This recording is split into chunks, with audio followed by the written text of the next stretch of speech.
Hello, and welcome to Entangled, the podcast where we explore the science of consciousness, the true nature of reality, and what it means to be a spiritual being having a human experience.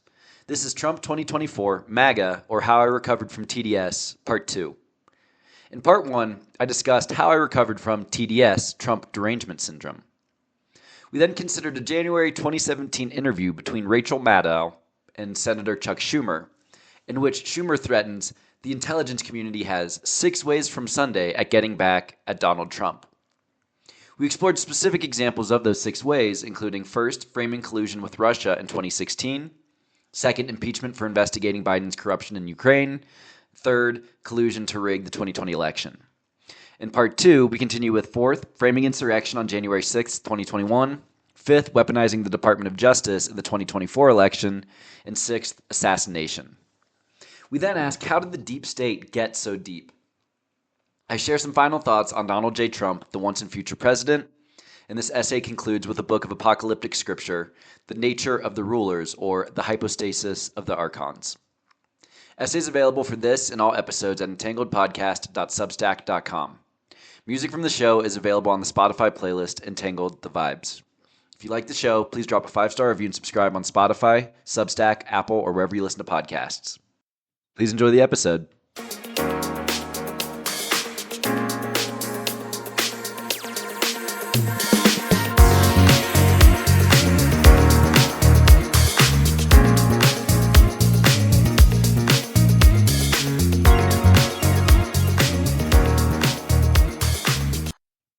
Fourth way from Sunday. Framing insurrection on January 6th, 2021. On this day, President Trump scheduled a March to Save America rally in Washington, D.C. at the Ellipse, a park adjacent to the National Mall. That date was selected because on January 6th, Congress was scheduled to certify the results of the 2020 election. Trump called on his vice president and president of the Senate, Mike Pence, to reject Biden's win and to send the votes back to the states. Pence released a letter in which he called his role in certifying the electoral votes largely ceremonial and stated, quote, "My oath to support and defend the Constitution constrains me from claiming unilateral authority to determine which electoral votes should be counted and which should not," end quote. The D.C. establishment argues that Pence would have violated the law had he done as Trump wished. However, in December of 2022, Congress approved a new election certification process to amend the one in place in January 2021, leading many observers to conclude Pence did have legal authority to contest the results. President Trump began his 70-plus minute speech at 12 p.m. Eastern Standard Time. Here's what he said regarding marching to the Capitol. Now it is up to Congress to confront this egregious assault on our democracy. And after this, we're going to walk down, and I'll be there with you. We're going to walk down. We're going to walk down anyone you want, but I think right here we're going to walk down to the Capitol, and we're going to cheer on our brave senators and congressmen and women, and we're probably not going to be cheering so much for some of them, because you'll never take back our country with weakness. You have to show strength, and you have to be strong. We have come to demand that Congress do the right thing and only count the electors who have been lawfully slated. I know that everyone here will soon be marching over to the Capitol building to peacefully and patriotically make your voices heard.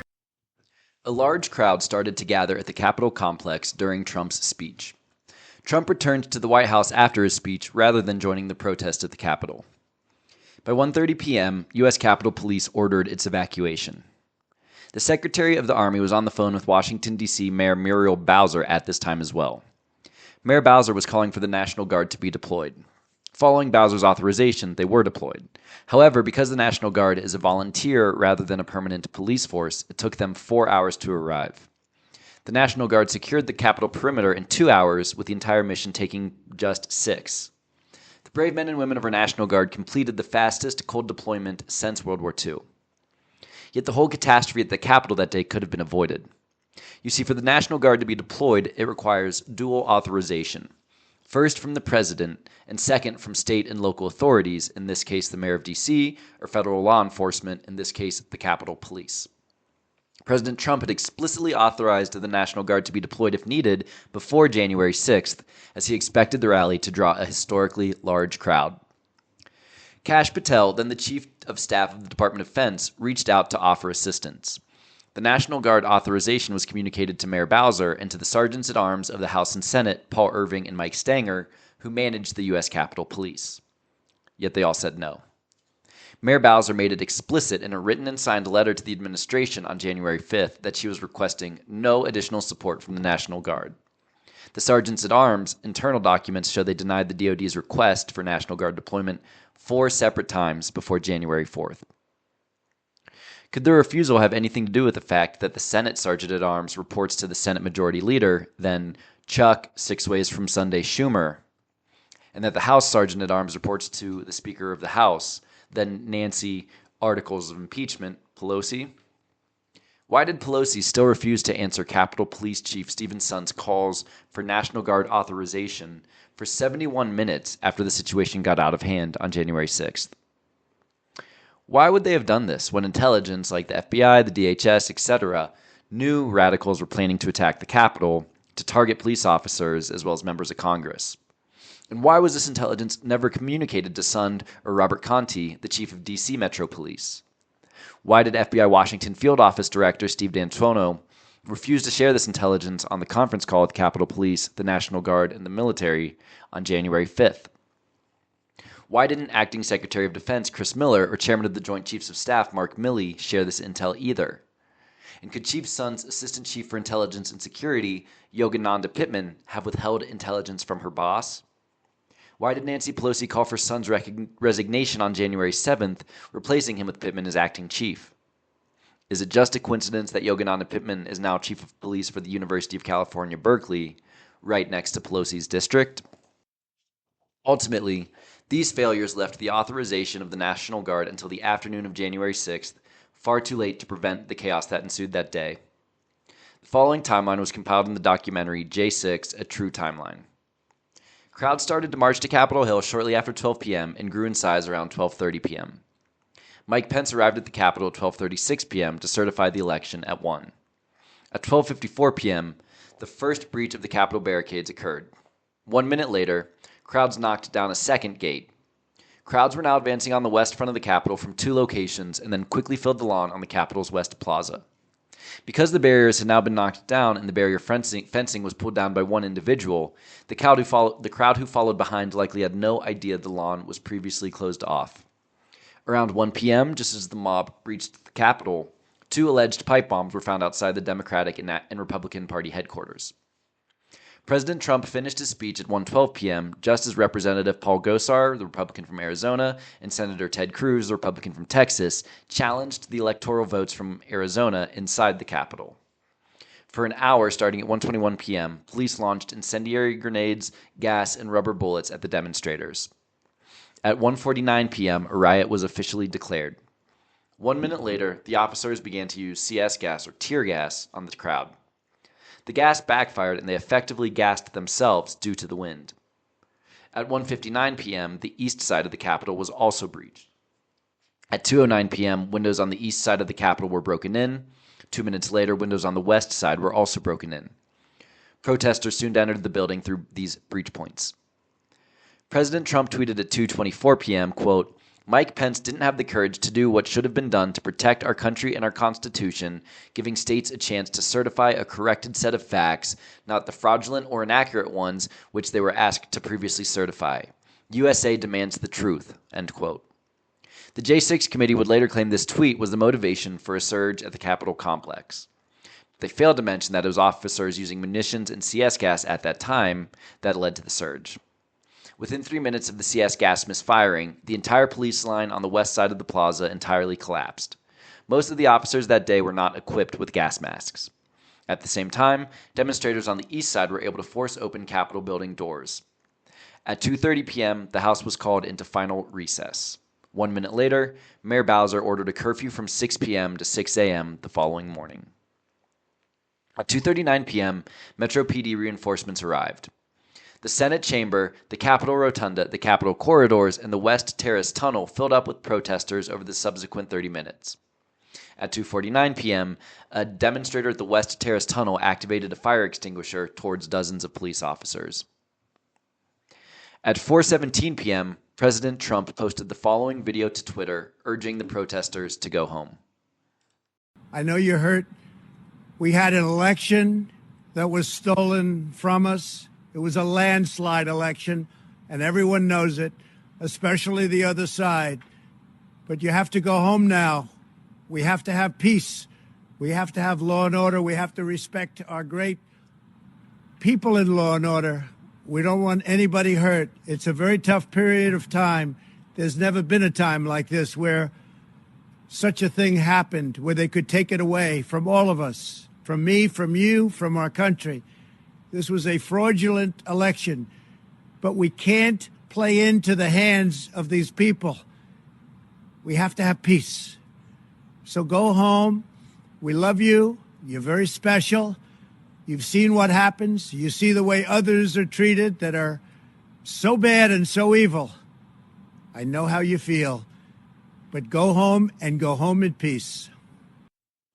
Twitter quickly attached a warning label on the video which read, quote, This claim of election fraud is disputed, and this tweet can't be replied to, retweeted, or liked due to a risk of violence, end quote.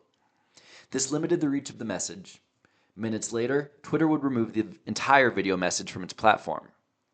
If Twitter's leadership was concerned about the risk of violence that day, then why did they censor this video? Within days of the Capitol breach, Trump was permanently banned from both Twitter and Facebook, a shocking development in the history of free speech in America. On Substack, I've included all of President Trump's tweets from January 6th. His tweets that day include one at 2:38 p.m., which read, quote, Please support our Capitol Police and law enforcement. They are truly on the side of our country. Stay peaceful, end quote. The next one at 3:13 p.m. read, quote, I am asking everyone at the Capitol to remain peaceful. No violence. Remember, we are the party of law and order. Respect the law and our great men and women in blue. Thank you, end quote. I encourage you to read them all. Between his tweets, his speech at the Ellipse, and his video calling on protesters to go home in peace, there isn't a single instance of him advocating riots, insurrection, or violence. 5:00 p.m. as the curfew loomed, police were making progress securing the Capitol as a steady stream of protesters left the building. At 5:10 p.m., they used tear gas to clear the remaining demonstrators from the Capitol's upper levels. Over the PA system, an announcement was made that all individuals were required to leave Capitol Hill or be subject to arrest. At 5:40 p.m., National Guard troops began to arrive and secure the perimeter. At 6:01 p.m., 1 minute after the curfew went into effect, President Trump sent his final tweet of the day, quote, These are the things and events that happen when a sacred landslide victory is so unceremoniously and viciously stripped away from great patriots who have been badly and unfairly treated for so long. Go home with love and in peace. Remember this day forever, end quote.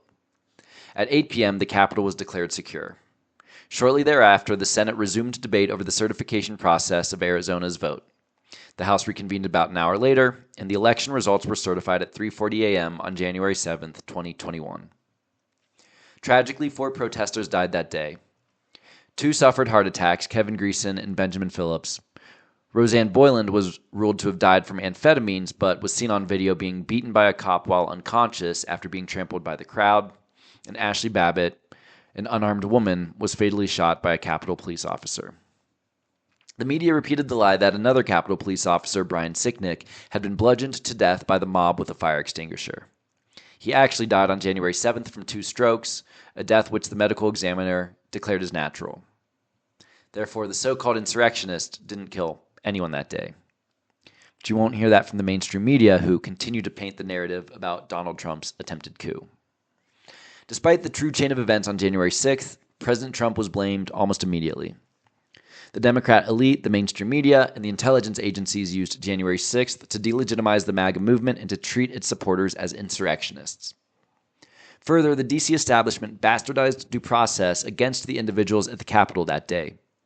They used January 6th to demonize half of America who had supported Trump, to crush dissent, and to imprison defendants in perpetuity while they awaited delayed trials. As of January 2024, 1,251 people had been arrested because of January 6th, with 757 of them having been sentenced to an average of 22 months incarceration. Nearly 400 were still awaiting trial. However, there were some notable exceptions to these prosecutions. Stephen Colbert's production crew showed up at the Capitol and started wandering the halls when they didn't have a right to be there. They caused such commotion that a Democrat staffer had to call for Capitol Police, who arrested them. Yet the DOJ refused to prosecute Colbert's staff. Yet another clear example of the two-tiered justice system. I guess it helps to have powerful friends like John Podesta, right, Stephen Colbert? Additionally, agent provocateur Ray Epps faced no consequences for his actions that day. He was on camera the night before, encouraging people to go into the Capitol, and at the Ellipse, telling people to go to the Capitol. He was spotted at not one, not two, but 3 major gate breaches at the Capitol. He would also text his nephew during the riot that he orchestrated it and had helped people get to the Capitol. It's almost enough to make you ask, was Ray Epps an undercover federal agent working to incite a riot on January 6th? In the days that followed, thousands of troops surged into Washington to maintain the peace. Trump, who by this point had been suspended from Twitter, released a statement through his deputy chief of staff, Dan Scavino Jr., on January 7th, which read, quote, "Even though I totally disagree with the outcome of the election and the facts bear me out, nevertheless, there will be an orderly transition on January 20th. I have always said we would continue our fight to ensure that only legal votes were counted. While this represents the end of the greatest first term in presidential history, it's only the beginning of our fight to make America great again." End quote. The transition process, which had been ordered by President Trump back in November, proceeded without a hitch. Joe Biden was inaugurated on January 20th with little fanfare and zero violence. On January 11th, Congressmen David Cicilline, Jamie Raskin, and Ted Lieu introduced the second articles of impeachment against Donald Trump. It passed the House on January 13th with 10 Republicans, including House Republican Conference Chairwoman Liz Cheney, joining all of the Democrats. The motion, which required supermajority support, was defeated in the Senate by a 55-45 vote on February 13th, 3 weeks after Trump had already transitioned to power. Concurrent to the impeachment process, Vice President Pence and members of Trump's cabinet were emphatically urged to invoke the 25th Amendment and to declare Trump unable to discharge the powers and duties of his office, claiming that he incited and condoned the riots. For invocation, Pence and at least 8 cabinet members would have to consent. Pence declined to do so, stating in a January 12th letter to Nancy Pelosi that the 25th Amendment was intended for presidential incapacity or disability. He stated that invoking Section 4 to punish and usurp President Trump in the middle of a presidential transition would undermine and set a terrible precedent for the stability of the executive branch and the United States federal government. On that same day, the House of Representatives voted on a resolution calling for Pence to invoke the 25th Amendment. The resolution passed with 223 in favor, 205 against, and 5 no votes. Adam Kinzinger was the only Republican to join a unified Democratic caucus.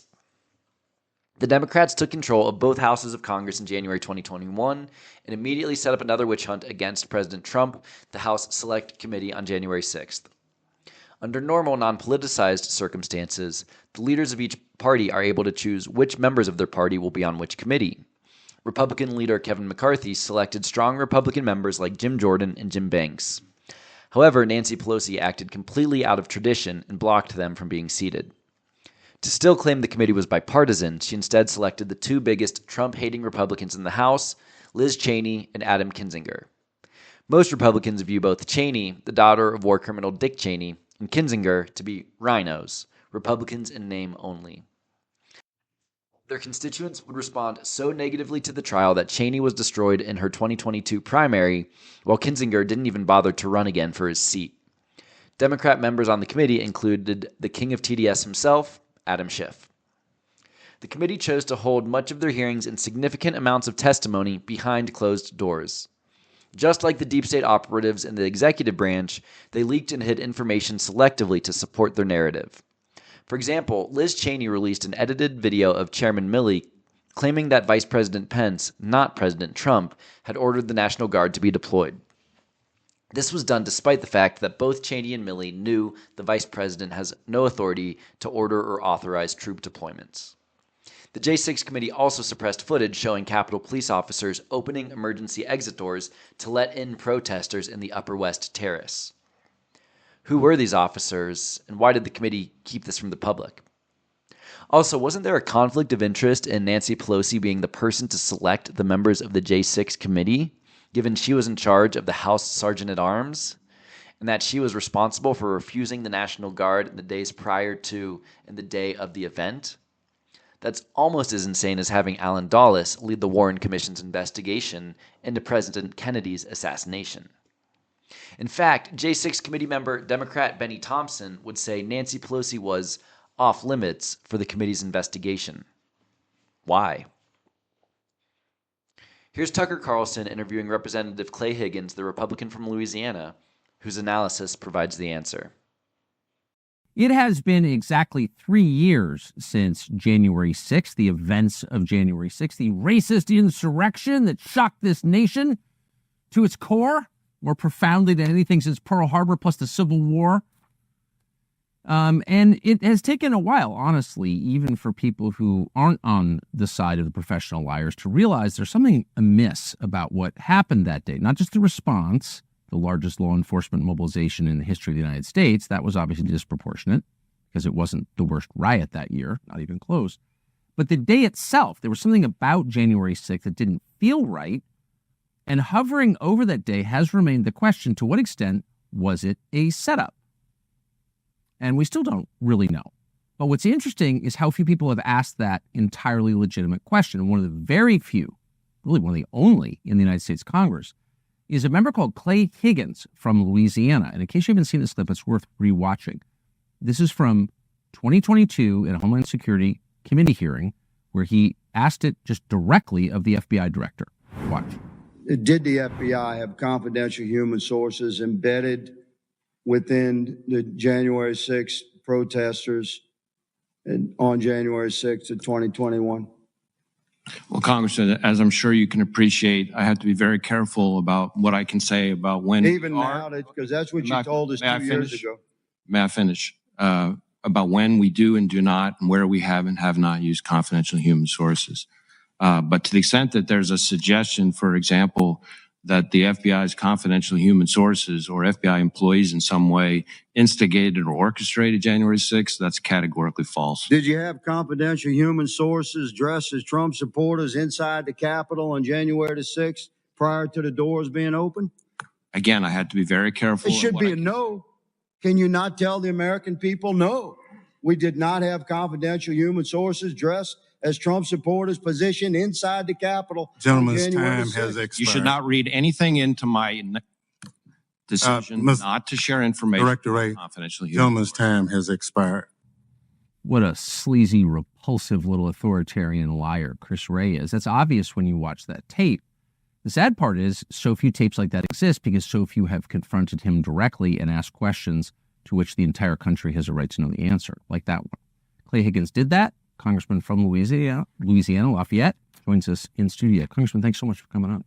Thank you for having me, Tuck. So that was over a year ago that you asked that question, which is a central question, and you asked it, as I think is appropriate, without any embarrassment at all on behalf of your constituents and the rest of the country. Are you any closer to the answer now? Well, we're closer to being in a position where we can reveal the answers that we already have. And you could say deep state actors within the federal government to set the stage for what happened in J4, 5, and 6, and to entrap thousands of Americans from across the country and lure them into this set stage on J4, 5, and 6. The people that were involved in that is quite a large web. So, yes, sir, we do have a great deal of evidence compiled, and we're gradually, professionally rolling that evidence out.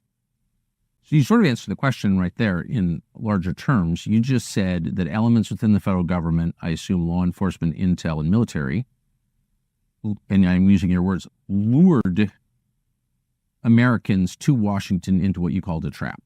Yes, sir. So that would, I mean, that's a shocking And I assume that's a sober conclusion based on the evidence. That's what you're saying. That would be my sober assessment as an investigator. And I love my country, and I've always been a staunch defender of the thin blue line, and I would proudly count the FBI amongst that number. It's like brothers to me. So to find that level of conspiratorial corruption at the highest levels of the FBI has been very troubling to me as a man, as a cop. And yet, you follow the evidence wherever it leads. And yes, this is what investigators do. So when I asked Christopher Wray that question, for instance, I already knew the answer. I had reviewed compelling evidence that the FBI had assets, human assets, dressed as Trump supporters inside the Capitol prior to the doors being open and the masses allowed in. So I knew that the FBI was deeply involved. I'd seen evidence, even at that time, with that the FBI had embedded themselves into various groups online across the country of Americans who were essentially voicing their concerns and airing their grievances with each other about COVID oppression.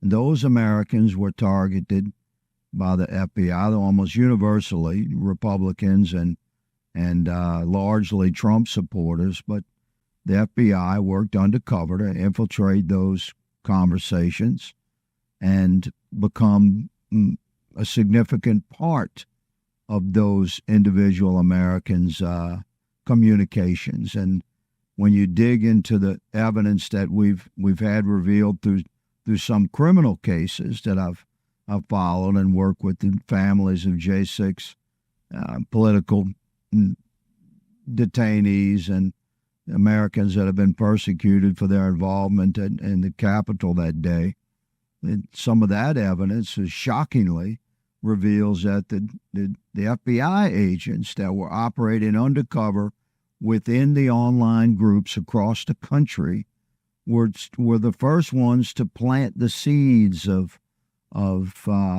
suggestions of a more radical occupation of the Capitol.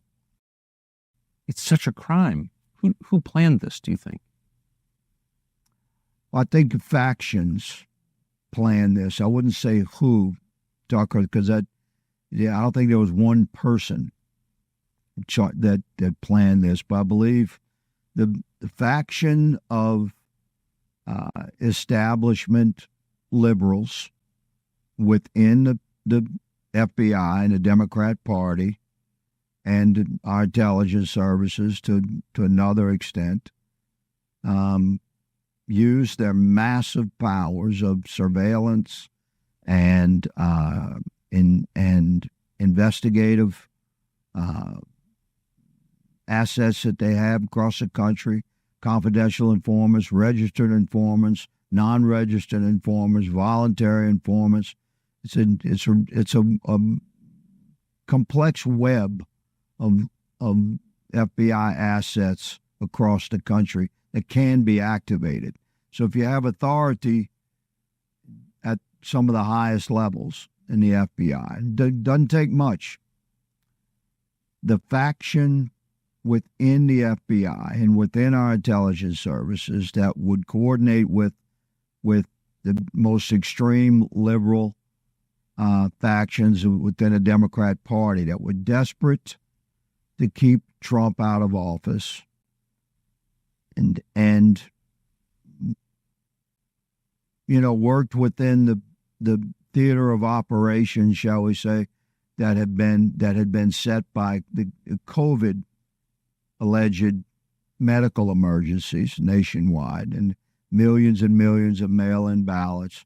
There's no daylight between the compromised election cycle of November 2020 and ultimately what happened on J6. So you ask who planned this? This would be the combination of several of the most extreme liberal, anti-Trump, anti-America First factions that win positions of authority within our federal law enforcement organizations and the Democrat Party across the country. When you say that there were FBI assets in the crowd, in the building beforehand and certainly outside, what's the scale of this? You're talking like 10, 20? No. J6 was the final act prior to arrest and prosecution of Americans that were identified as Trump supporters. I mean, their objective was to destroy the entire MAGA movement, to forever stain the patriotic fervor that was associated with the America First MAGA movement that had won in 2016 and we believe won again in 2020.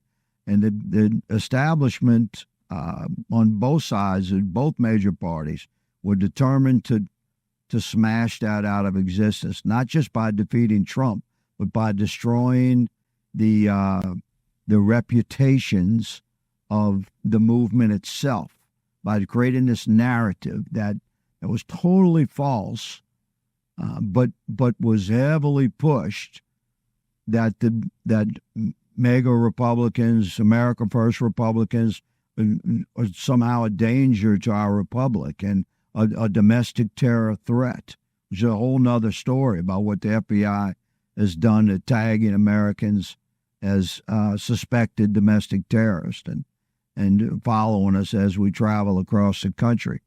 But the bottom line is that 200, I believe, is a conservative number. Personally, I think there's many more, but a number that I'm comfortable going on record with is that we believe that there were easily 200 FBI undercover assets operating in the crowd, outside the Capitol, embedded into groups that entered the Capitol or provoked entry of the Capitol, and working with FBI assets that would have included Metro Police and Capitol Police that would dress as Trump supporters inside the Capitol, because those were the guys that knew their way around the Capitol. So given the scope of the operation and the number of doors where entry was allowed or even encouraged, then the number of people that were actually outside the Capitol and it entered, we believe 200 is a conservative number. Yes, sir. The evidence clearly demonstrates that January 6th was not an insurrection. It was a false flag, a setup used to destroy the MAGA movement and to ensure Donald Trump could never again become president. It also served as the cornerstone event around which the deep state built its fifth way at getting back at President Trump. Fifth way from Sunday: weaponizing the Department of Justice in the 2024 election. As soon as the Biden administration took office, the DOJ was weaponized to go after January 6th protesters. Individuals at the Capitol that day received harsher punishments than people who had participated in much more violent and damaging protests like the BLM-instigated riots during the summer of 2020. This politicization extended to military and intelligence. Biden himself labeled all Trump supporters as extremists and white supremacists. His Secretary of Defense, Lloyd Austin, announced a plan to eliminate extremism from its ranks, which is another way of saying he'd be implementing a political purge of the military. His Secretary of the Department of Homeland Security, Alejandro Mayorkas, said domestic extremists are a greater threat to American security than radical terrorists. Then, as the 2024 presidential cycle approached, the weaponized Justice Department set its sights on deep state enemy number one, Donald Trump. In August of 2022, the FBI did something they'd never done before when they raided the home of a former president. Donald Trump's home in Mar-a-Lago, Florida, was approved by Biden's Attorney General, Merrick Garland. The alleged rationale for the raid was that President Trump had boxes of documents that were marked classified. The raid was authorized despite the fact that as president, Trump had unilateral authority to declassify anything that he wanted. The raid at Mar-a-Lago was never about classified documents. It was a farce to damage the reputation of Donald Trump in the eyes of the public. A second incentive likely involved securing Russiagate-related materials and returning them to the secrecy of the deep state bureaucracy. Donald Trump would soon be hit with 6 separate civil and criminal cases. First, New York State, fraud, a civil case. In fall of 2022, New York Attorney General Letitia James filed a civil suit against Trump, his adult sons, and former aide Alan Weisselberg, alleging he had fraudulently reported the value of properties in order to lower his tax bill and improve the terms of his loans. Justice Arthur Engoron ruled on February 16, 2024, that Trump must pay $355 million plus interest. Second, Manhattan, defamation and sexual assault, a civil case. Writer E. Jean Carroll brought a pair of defamation suits against Trump starting in 2019. Carroll said he sexually assaulted her in a department store dressing room in the 1990s. When he denied it, she sued him for defamation and later added a battery claim. In May of 2023, a jury concluded Trump had sexually assaulted and defamed Carroll and awarded her $5 million. A second defamation case resulted in an $83.3 million judgment in January of 2024. Notably, LinkedIn founder, Democrat mega donor, and Jeffrey Epstein associate Reid Hoffman funded the suit on Carroll's behalf. Third, Manhattan, hush money, a criminal case.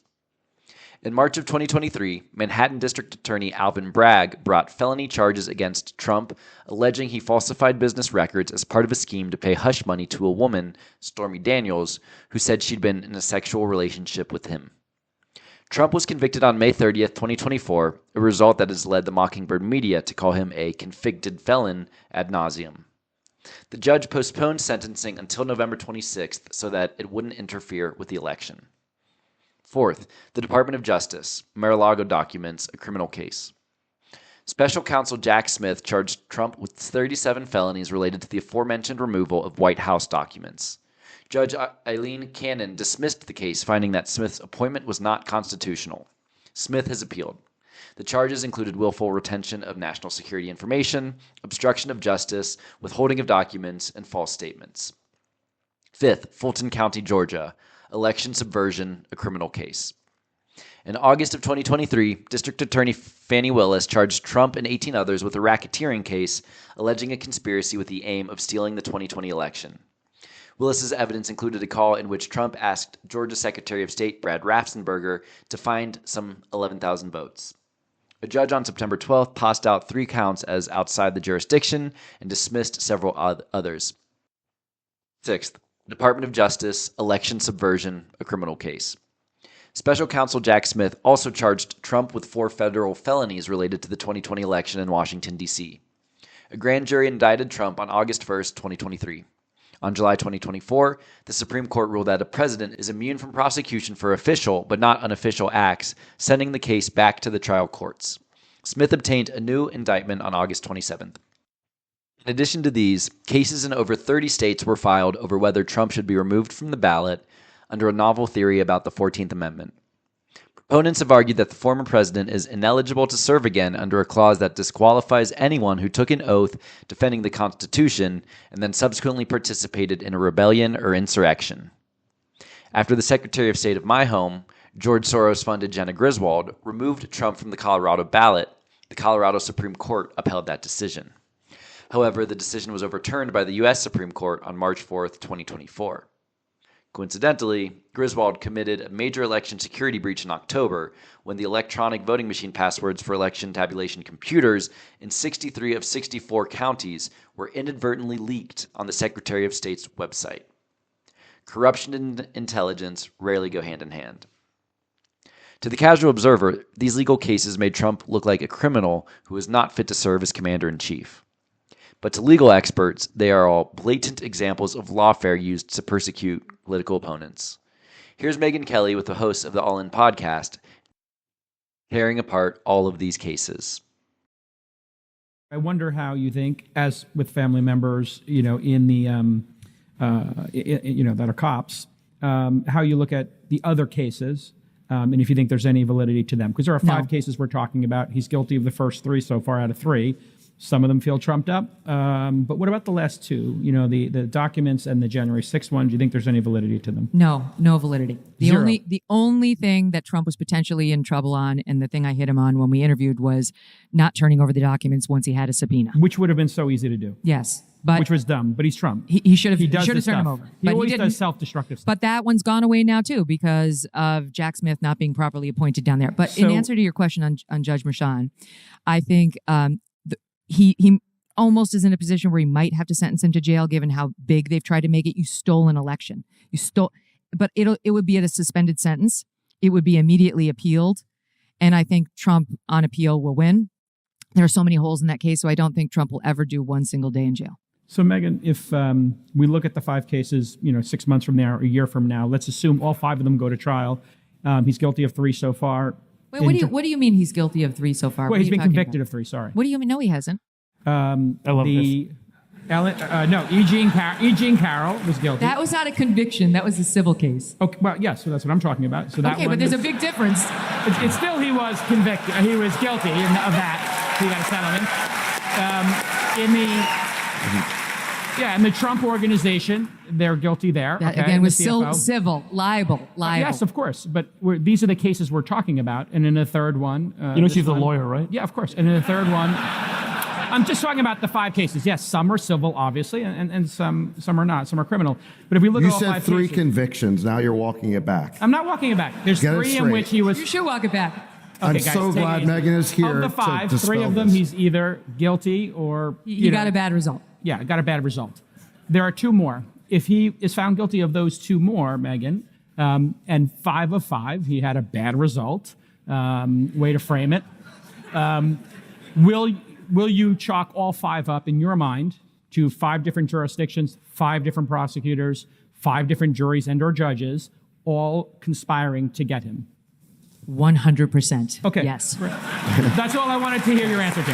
5 of 5, 5 different jurisdictions. You think it's all E. Jean lawfare? Carroll, they changed the law so that she could bring a civil lawsuit No against him, problem. and she did. New York went 87% for Joe Biden. That fix was in right from the start. The fraud trial that Letitia James brought against him has never been brought. There's no victims. The banks who were involved said, we didn't lose a penny. What are we doing here? We weren't damaged. Nobody was complaining except Tish James, who ran for office saying, I will get him. Then you have Alvin Bragg, who's a George Soros-funded prosecutor who doesn't like to prosecute any crime in New York City, where I lived for 17 years, except if your name is Donald Trump. Let's go down to Georgia, where Fani Willis and Nathan Wade couldn't keep their libidos in check long enough to actually bring this case against Donald Trump.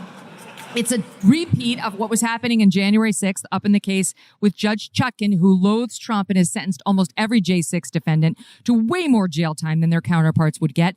Those are falling apart because of presidential immunity, which was handed down by the Supreme Court, who said you cannot bring a criminal case against a sitting president for any official act. Those cases have been gutted. Also a Supreme Court ruling saying the same on January 6 defendants in general. And that leaves us with Florida and the documents. And Trump has torn that apart because Jack Smith wasn't properly appointed and isn't the right counsel. But there are other issues. They haven't even gotten to presidential immunity there. And so that one's going nowhere as well. And by the way, they're going to appeal it up to the 11th Circuit. She just threw it out. The 11th Circuit is conservative, and thank God so is the current Supreme Court. They're not going to tolerate that nonsense. Let me ask you about...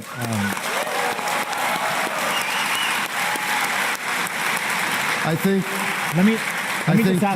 think Jay Cal just lost his right to ever bring up lawfare again.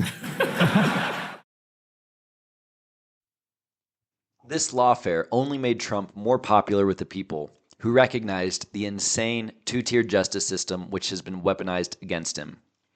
Donald Trump steamrolled through the Republican primary, winning 17 million votes, or 76.4% of primary voters.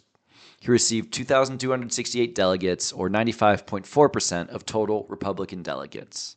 In comparison, the Democrat candidate, Kamala Harris, did not receive a single primary vote. Instead, she was installed by what many consider a coup led by Democrat Party elites. As the general election approached, the increasingly desperate deep state knew that they had to continue their escalation of force to bring down Trump before the election. And that brings us to 6th away from Sunday, assassination. On July 13th, 2024, Donald Trump narrowly avoided an assassination attempt at his rally in Butler, Pennsylvania. Allegedly, the attempt was carried out by a lone gunman named Thomas Matthew Crooks. 2 weeks later, Trump accepted his party's nomination for the 2024 presidential election at the Republican National Convention. Here he is describing the events on that fateful day in Pennsylvania. Let me begin this evening by expressing my gratitude to the American people for your outpouring of love and support following the assassination attempt at my rally on Saturday.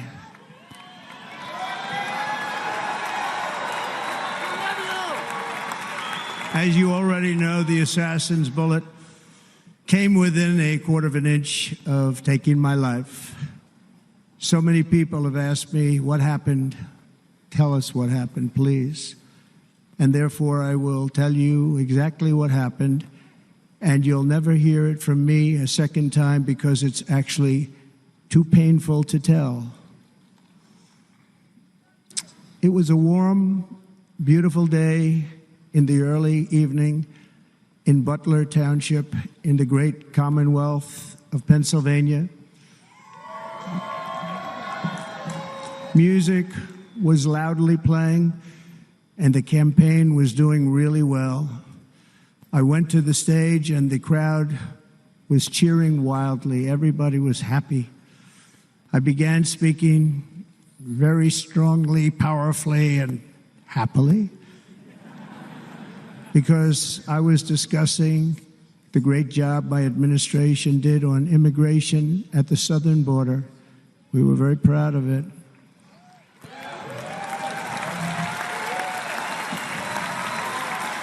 Behind me and to the right was a large screen that was displaying a chart of border crossings under my leadership.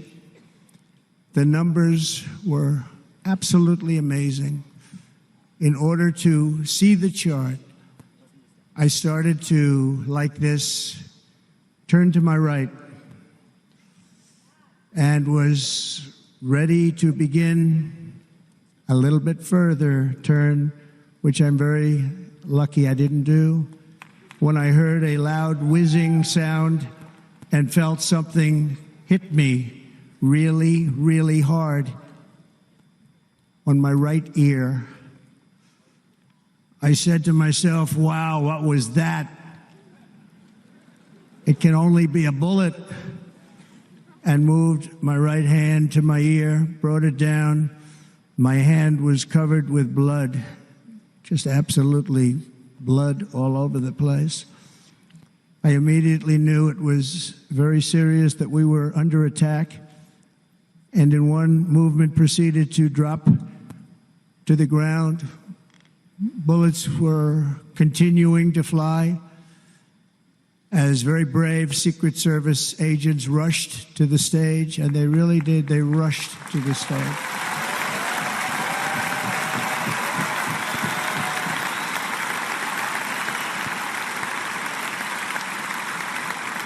These are great people at great risk, I will tell you, and pounced on top of me so that I would be protected. There was blood pouring everywhere, and yet, in a certain way, I felt very safe because I had God on my side. I felt that.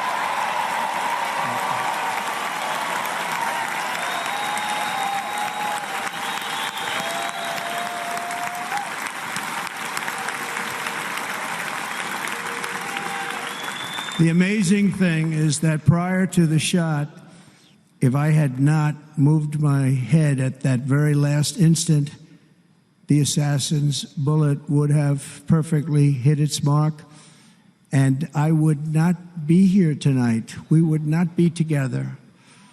The most incredible aspect of what took place on that terrible evening in the fading sun was actually seen later. In almost all cases, as you probably know, and when even a single bullet is fired, just a single bullet, and we had many bullets that were being fired, crowds run for the exits or stampede, but not in this case. It's very unusual.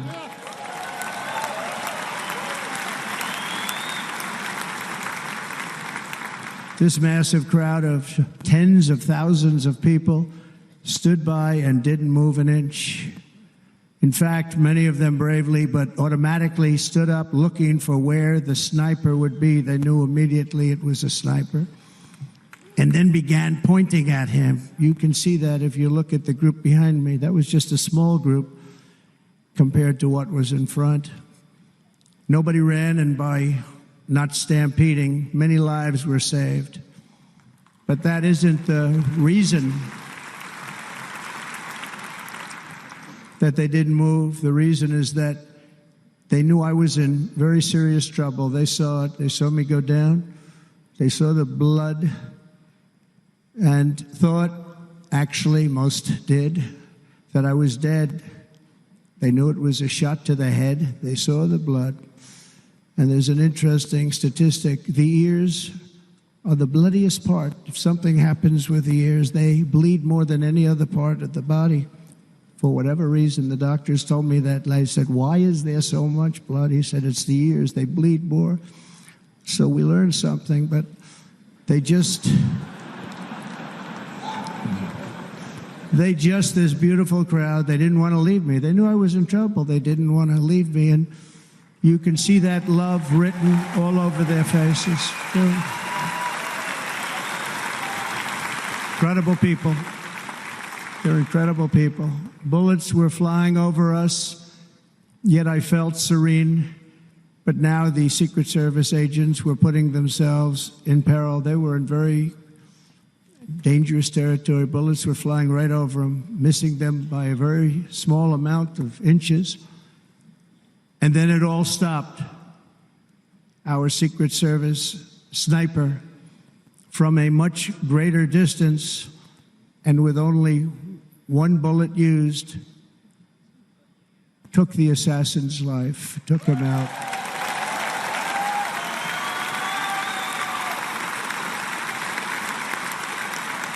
I'm not supposed to be here tonight. Not supposed to be here.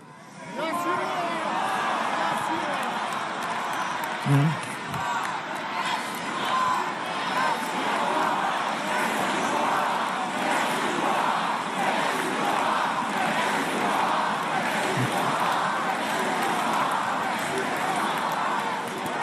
Thank you. But I'm not. And I'll tell you, I stand before you in this arena only by the grace of Almighty God.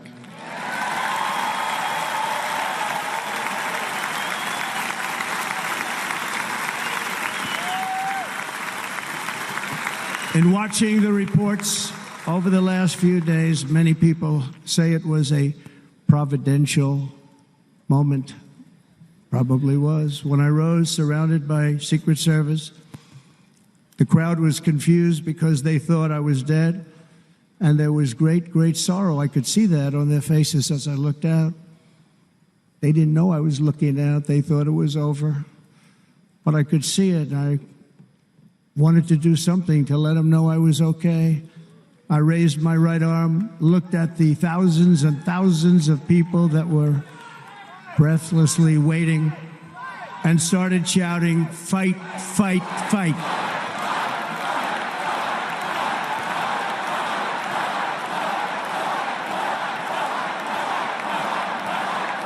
Thank you. Once my clenched fist went up, and it was high into the air. You've all seen that. The crowd realized I was okay and roared with pride for our country like no crowd I have ever heard before. Never heard anything like it. For the rest of my life, I will be grateful for the love shown by that giant audience of patriots that stood bravely on that fateful evening in Pennsylvania. Tragically, the shooter claimed the life of one of our fellow Americans, Corey Comparator. Unbelievable person, everybody tells me. Unbelievable. And seriously wounded Two other great warriors, spoke to them today, David Dutch and James Copenhaver. Two great people. I also spoke to all three families of these tremendous people. Our love and prayers are with them and always will be. We're never going to forget them. They came for a great rally. They were serious Trumpsters, I want to tell you. They were serious Trumpsters and still are. But Corey, unfortunately, we have to use the past tense. He was incredible. He was a highly respected former fire chief, respected by everybody. Was accompanied by his wife, Helen, incredible woman. I spoke to her today, devastated, and two precious daughters. He lost his life selflessly, acting as a human shield to protect them from flying bullets. He went right over the top of them and was hit. What a fine man he was.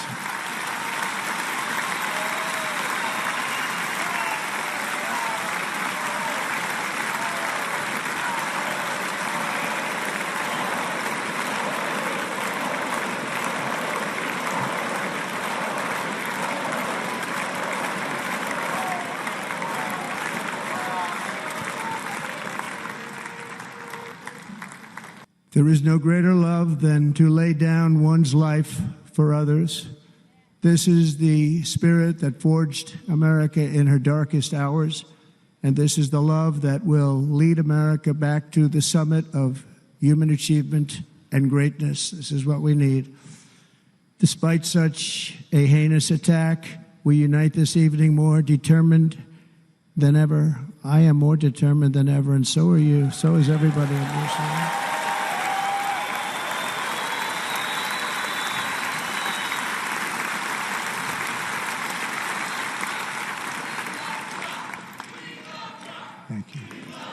Thank you very much. Then, less than 2 months after the Butler rally, President Trump survived another assassination attempt. On Sunday, September 15th, a lone gunman named Ryan Wesley Routh laid an ambush of President Trump on the fifth hole of his Palm Beach golf club with an AK-47 style rifle. A Secret Service agent spotted a rifle barrel with a scope sticking out of the fence and immediately engaged the person. Thankfully, President Trump was not harmed in that attempt. Yet serious questions remain about both of these events. How is it possible the frontrunner for President of the United States came so close to being murdered twice? In the Real Robert F. Kennedy Part 6, I discussed several of the anomalies from those days that don't fit the official narrative. A narrative which the mainstream media has done everything in their power to blow past. The Butler attempt was a particularly close call. A second later, or a quarter of an inch in the opposite direction, and Donald Trump would not have survived that day. On October 21st, the House of Representatives Task Force on the Attempted Assassination published their interim report. Quote, "The information obtained during the first phase of the task force investigation clearly shows a lack of planning and coordination between the Secret Service and its law enforcement partners before the rally. For example, USSS did not give clear guidance to the relevant state and local agencies about managing areas outside the secure event perimeter, and there was no joint meeting on the day of the rally between USSS and all state and local law enforcement agencies assisting USSS. The information obtained by the task force also shows areas outside the secure perimeter were recognized as security risks, specifically the adjacent American Glass Research or AGR property and building complex. Despite its proximity to a main road, clear sightlines to the stage, and elevated position, the Secret Service placed the AGR complex outside the secure perimeter for the event, meaning that the crowd that gathered was not screened by USSS or other law enforcement. The consequences of that decision were compounded by the fact that state and local law enforcement posted near the complex did not have complete visual coverage of the area. While there was a local sniper team inside the AGR complex, they understood their assignment to be overwatch of the rally site, not securing the AGR roof and property. Accordingly, the local sniper teams inside the AGR complex had a narrow field of vision and were not positioned to monitor the areas where the shooter, Thomas Matthew Crooks, was spotted on the afternoon of July 13th. Instead, federal, state, and local law enforcement officials could have engaged Thomas Matthew Crooks at several pivotal moments. Throughout the afternoon, as Crooks' behavior became increasingly suspicious, fragmented lines of communication allowed Crooks to evade law enforcement and eventually climb on the roof of the AGR complex and fire 8 shots at the rally stage and crowd, killing a rally attendee and injuring 3 others, including former President Trump. Crooks was neutralized by a Secret Service counter-sniper. A local law enforcement official also returned fire at Crooks. The autopsy shows Crooks died because of a single gunshot wound to the head. Put simply, the evidence obtained by the task force to date shows that the tragic and shocking events of July 13th were preventable and should not have happened. End quote. Here's Tucker Carlson and Jack Posobiec, former Navy intelligence officer, discussing the failures of the Secret Service that day. So the Secret Service didn't even show up at the morning briefing the day of the rally? Yeah. Right here. Secret Service did not attend a security briefing provided to local special weapons and tactics SWAT and sniper teams the morning of July 13th. So when you're holding an event like this, going back to security posture, typically you're going to need to staff up. So you're going to need extra bodies, you're going to need augments, you're going to need more CS, counter sniper teams, you're going to need all of these things because a huge event, outdoor event since November 1963 has always been and will always be the most potentially fatal event that a politician can hold, of course. And so they know that for one of these outdoor events, the first thing you have to worry about is all the tall buildings, all the tall implements. This is why they're held in fields, by the way, for the most part, rather than like inner cities, because cities would have more vantage points. You've got windows, you've got all sorts of stuff. Dealey Plaza, we can all do the math on this.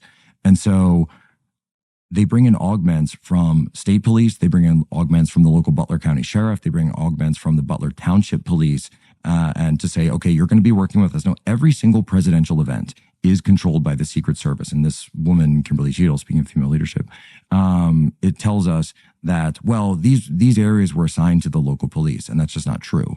They may have been in areas that were considered outside the perimeter, but the Secret Service has command of every single hierarchy for a presidential visit, period, full stop. So anyone who's brought into this is working through their operational plan. So the CONOP is done, concept of operations would be done by the Secret Service and then disseminated to these teams.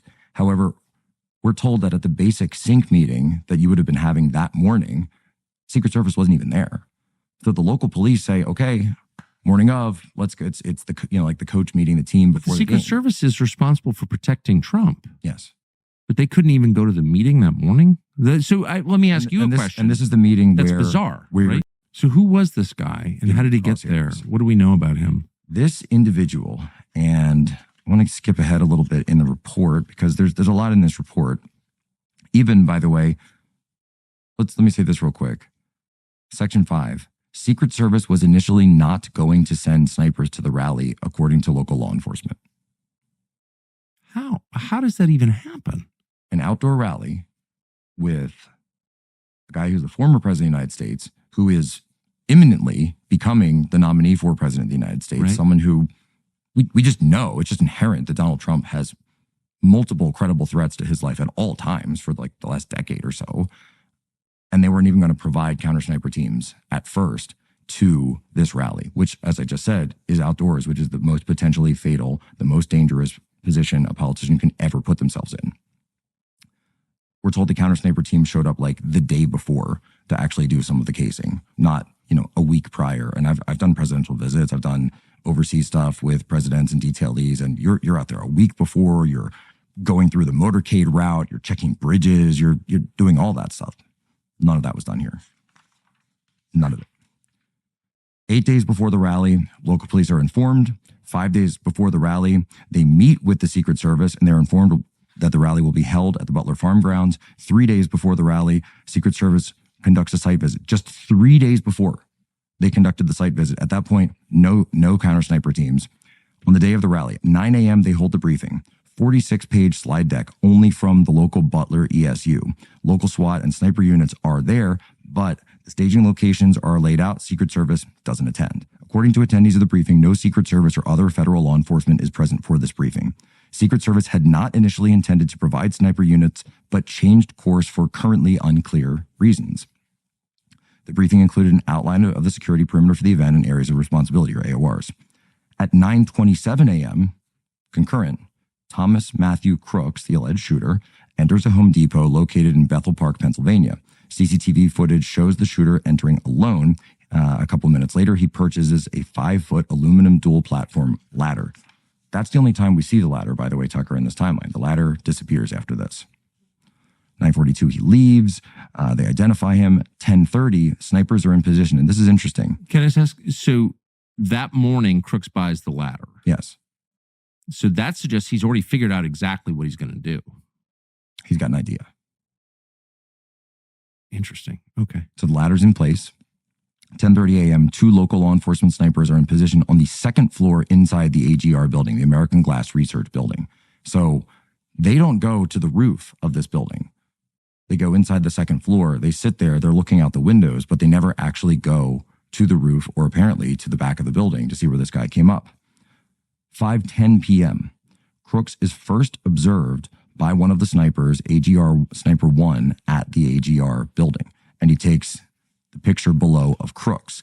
Not long after that, and I'll show you these in a second, they can put up, AGR Sniper 1 takes a picture below of a bicycle and what appears to be 2 bags located near the AGR building. It is unclear what happened to the bicycle and bags after July 13th, 2024. And take a look at that. So they're saying that Crooks rode a bicycle to the event? There's a van that's later found outside the event in sort of the parking area that's about a mile distance from this AGR building. That is Crooks's van. That van is, we're told, contains explosives, homemade explosives, and explosives that are connected to a remote control detonator, which is later found on Crooks's body. So the idea being then, if this bicycle is indeed his, parks the van, gets into the bicycle, carries his rifle, slings it on, you could see the bags in the photo, rides the bicycle from where the van is, that mile distance, to the back of this building. Okay, so then I'm getting to the next part. I'm sorry to take this from And you. actually, I'm just realizing that I don't believe in the senator's timeline that they have the drone. What drone? Crooks's drone. Unless I'm missing it. He has a drone too? It's now been reported that he, at some point prior to 5:10, so around 3 in the afternoon or so, when things are still getting prepared, he's there with a drone flying a flight pattern around the area of the Butler Farm grounds. That's insane. You can't, I mean, I just know from living in DC, you can't just operate drones around law enforcement. It freaks them out. No, or Don Jr. told me, and I think he said in one of his recent interviews, that when his father was at his house for like an event, like a family event and a party, that he wanted to put up one of his drones, and the software wouldn't allow the drone to even take off because a Secret Service detailee was in the vicinity. My cousin was getting married in southern Pennsylvania, which is pretty close to where Wilmington is, and she wanted to have a drone up at her wedding. And because Biden happened to be in Wilmington at that point, she was within that 30-mile radius. You know, the photographers come to her and say, "Hey, we can't do any drones here." This is crazy, and it's also sophisticated. So the guy's got. It seems like he's got a van, explosives, a bicycle, a rifle, a drone, a ladder, a drone, a rangefinder.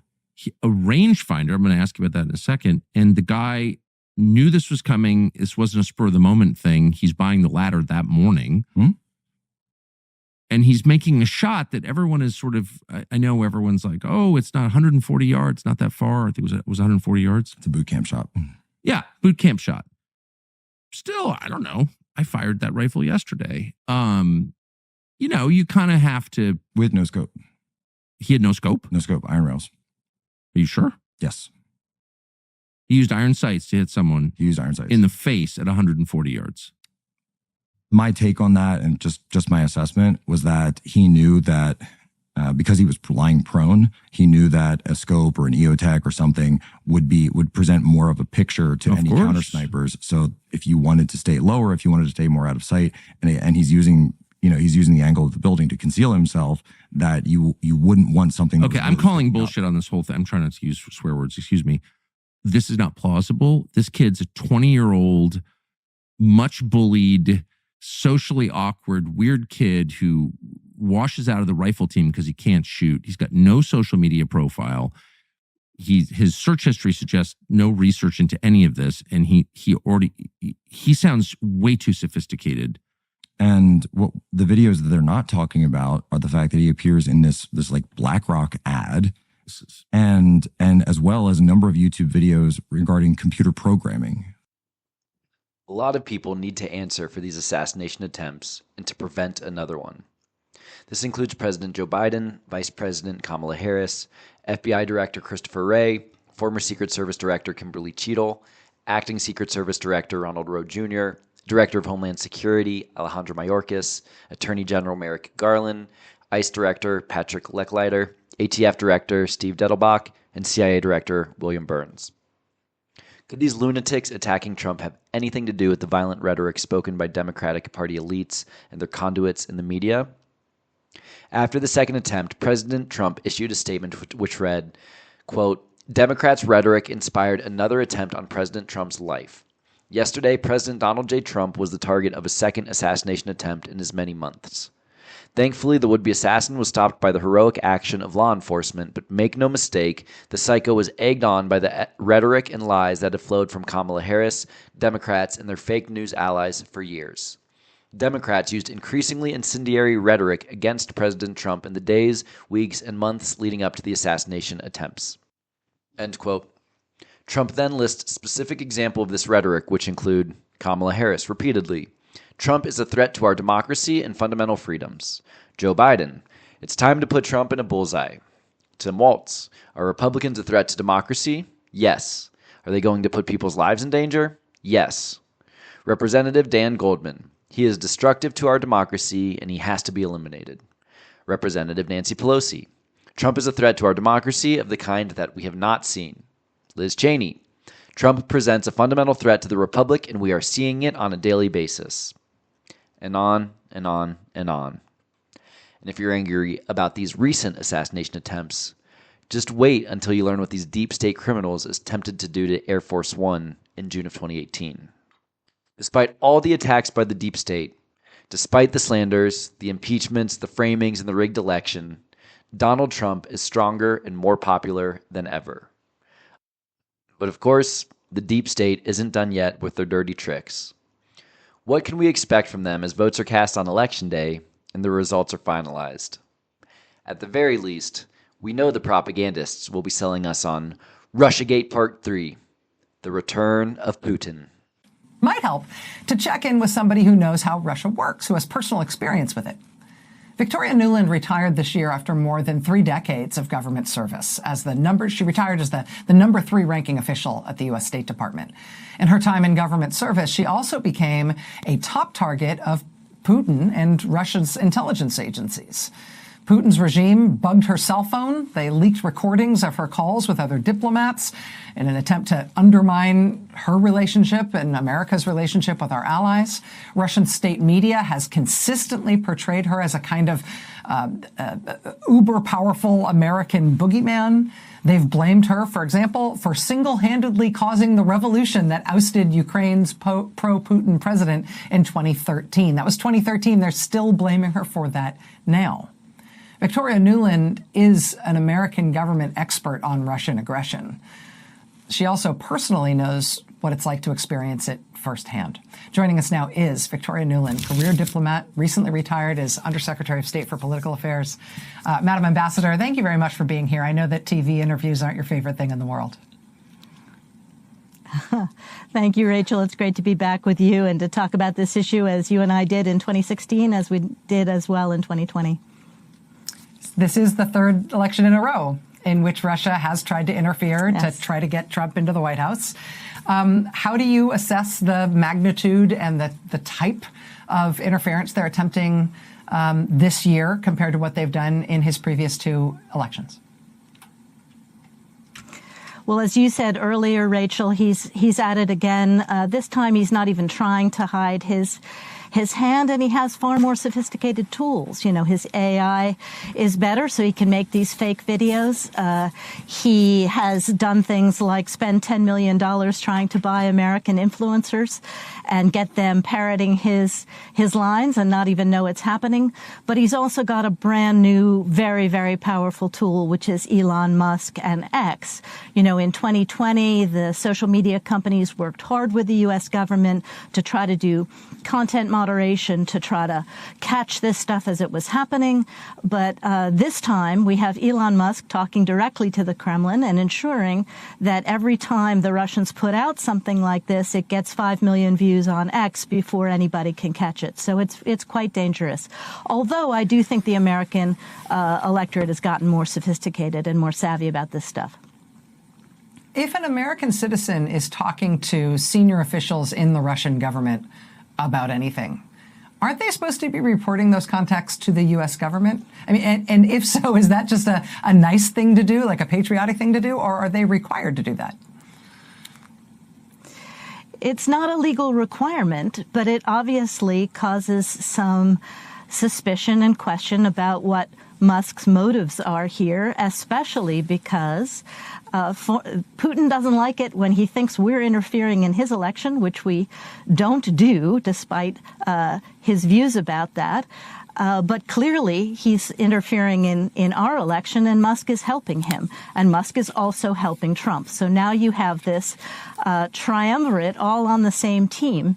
And Putin doesn't think it's important to try to look even with any semblance of even-handedness in this election. He knows what he wants. He wants Donald Trump elected.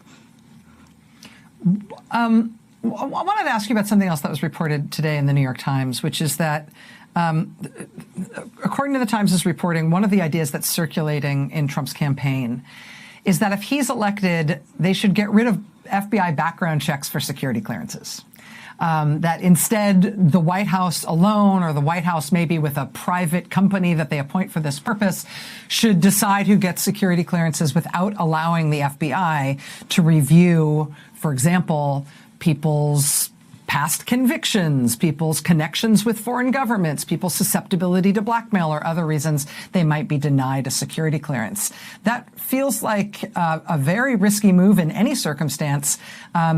Given the circumstance that we're just discussing right here, it seems almost insanely reckless. But I wanted to get your take on it. Insanely reckless is the right way to put it, Rachel. That would mean that there would be no independent check on who anybody around Trump was talking to, might be influenced by, might be paid by, and it would put Putin, it would put Xi Jinping, it would put Kim Jong-un directly into the Situation Room and into Donald Trump's brain, and that's very, very dangerous. But equally dangerous, if I may, is what Trump is saying about what he would do inside the United States, that he would turn the U.S. police, that he would turn maybe the U.S. military against his enemies, that he would obviously use the courts to go after folks that oppose him. He is already suing members of the media, and that he would deny licenses to media organs that oppose him. Who does this sound like? It sounds like his friend Vladimir Putin, and the way Putin operates in Russia and what Putin did to the tiny fledgling democracy that was starting to sprout in Russia. So Trump is also taking Putin lessons, as autocrats around the world are. There's a lot to unpack here. That interview took place on October 28th, 1 week before the 2024 election, between MSDNC Mockingbird journalist Rachel Maddow and our old friend Victoria Nuland. Nuland disgracefully retired from the State Department earlier this year before joining CIA Front National Endowment for Democracy, or NED. In their discussion, Nuland and Maddow repeated the tired lines of propaganda about Trump as a puppet of Putin, neglecting to inform the audience that there has never been a shred of evidence linking him to colluding with the Russian government. Not only that, but apparently this time around, the Trump-Putin team added a secret weapon to their triumvirate: Elon Musk and X. Does Victoria Nuland have any evidence Musk is talking directly to the Kremlin and helping Vladimir Putin? I guess it doesn't matter, because when you're part of the establishment, you don't have to back up your conspiracy theories. Nuland and Maddow attempt to traumatize the MSNBC audience into fearing Trump, claiming he will go after his opponents in the media and through the courts. Is that the same as following due process to hold news pundits accountable for, let's say, framing the duly elected president of treason? or doing the same for former State Department officials who illegally funded proxy wars and instigated coups to overthrow democratically elected governments, asking for a friend. You may also find it interesting that Nuland's husband, neocon Robert Kagan, recently resigned from his job at the Washington Post in protest of their decision not to endorse Kamala Harris for president. 24 years ago, shortly before George W. Bush was elected, in September of 2000, Kagan, members of his family, and other neocon chicken hawks published a paper called Project for the New American Century, Rebuilding America's Defenses. In that white paper, Kagan and his think tank called for a dramatic increase in military spending. However, they recognized that because the Cold War had ended almost a decade earlier, Americans were unlikely to be supportive of this, quote, absent some catastrophic and catalyzing event like a new Pearl Harbor, end quote. On September 11th, 2001, the neocons got their catastrophic and catalyzing event. Less than 2 years after 9/11, following a stint as the U.S. representative to NATO, Nuland became Deputy National Security Advisor to Vice President Dick Halliburton Cheney. It's almost enough to make you ask, have these deep state psychopaths been orchestrating false flags, crisis-initiating events to get us into hot wars for decades? Finally, Nuland alleged in that interview that Donald Trump would use the U.S. military to go after his enemies, again without supporting evidence. What he failed to mention is that on September 27th of 2024, during the Biden-Harris administration, the Department of Defense issued Directive 5240.01. The DoD directive authorized the use of lethal force against U.S. citizens. What the fuck is going on? And how could we have let the DC establishment become so corrupt? How did the deep state get so deep? Americans have been taught a watered-down version of how geopolitics developed following World War II. That the fascists of the Axis Empire were defeated by the good guys of the Allied powers. Is it possible that the fascists didn't lose the war, they simply went underground, using infiltration and subversion to infest the so-called democracies of the West? Could we today be living in the Fourth Reich? Here's constitutional attorney Daniel Sheehan discussing how certain corrupt American OSS intelligence agents like Alan Dulles, Henry Kissinger, and Theodore Shackley colluded with corrupt Nazi SS intelligence leaders like Heinrich Himmler and Reinhard Gehlen to infiltrate sovereign governments as part of the cabal's long-term plan for one world government, the New World Order, and that this coalescence of corruption served as the foundation for the CIA, the interlocking spiderweb of secret police agencies worldwide, and their puppet public officials rotting government from within. When in fact the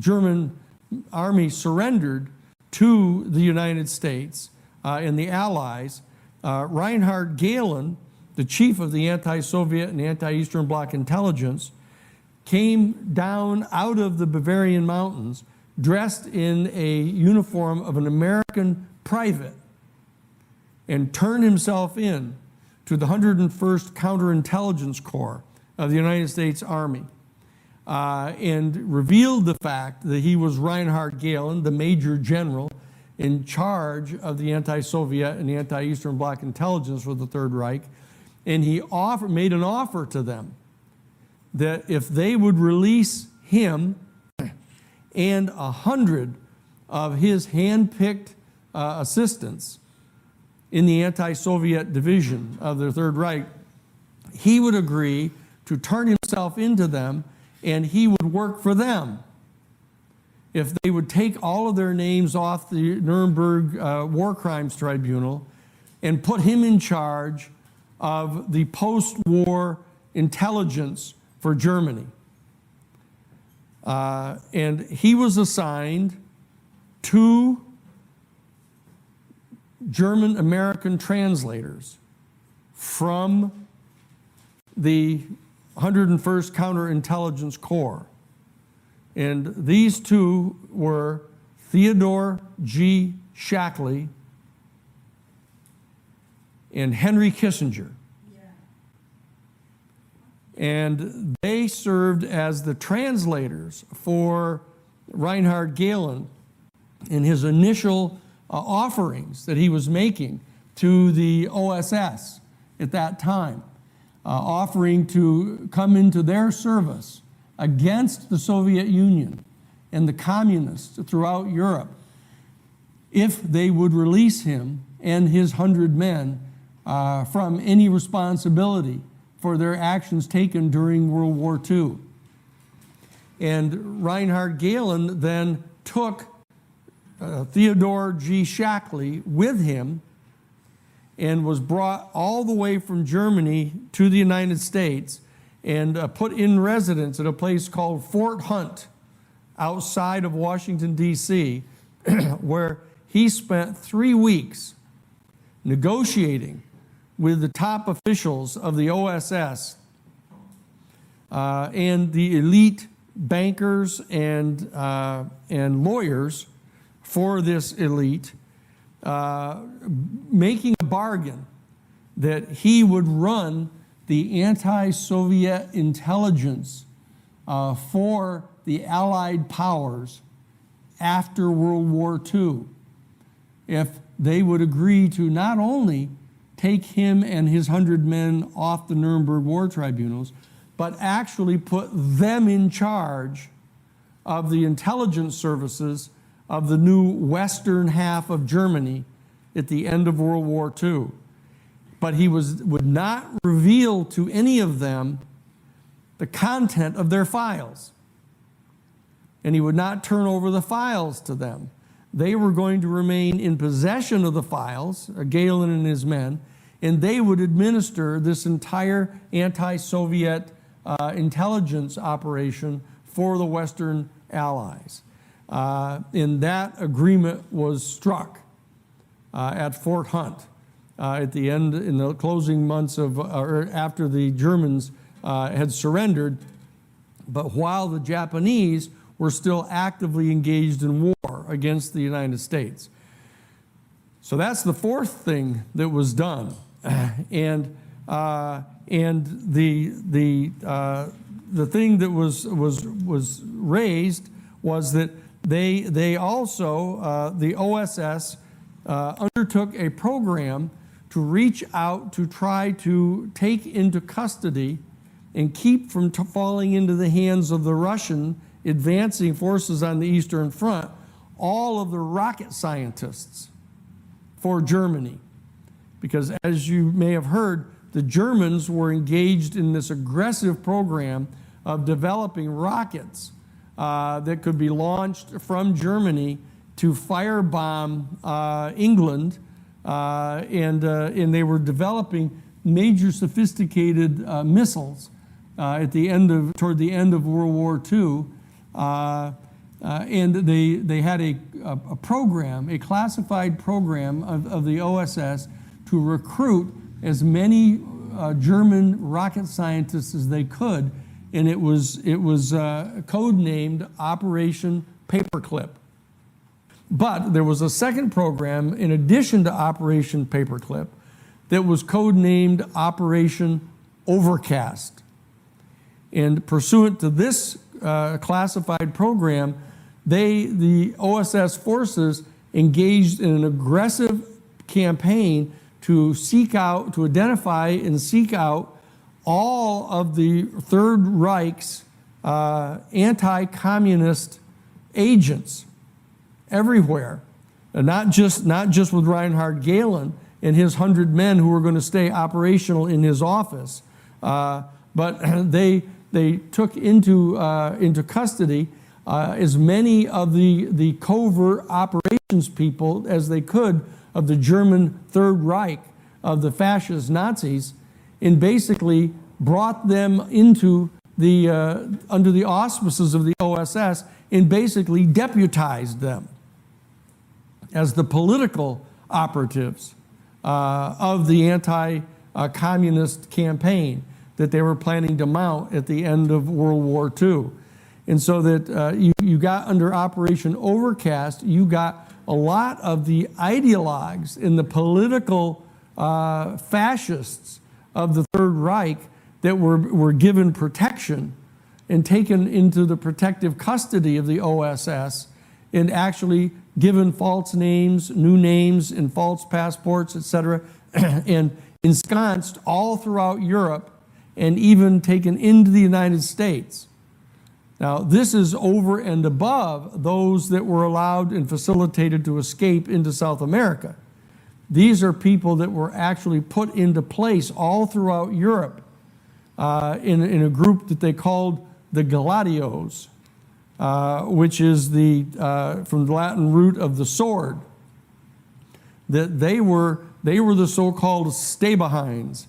These were the people that were put into place by the American OSS all throughout Europe, and they were allowed to run for offices as mayors and in town council people, put in charge of major businesses and corporations, etc., all under false names in disguising their former Nazi party membership.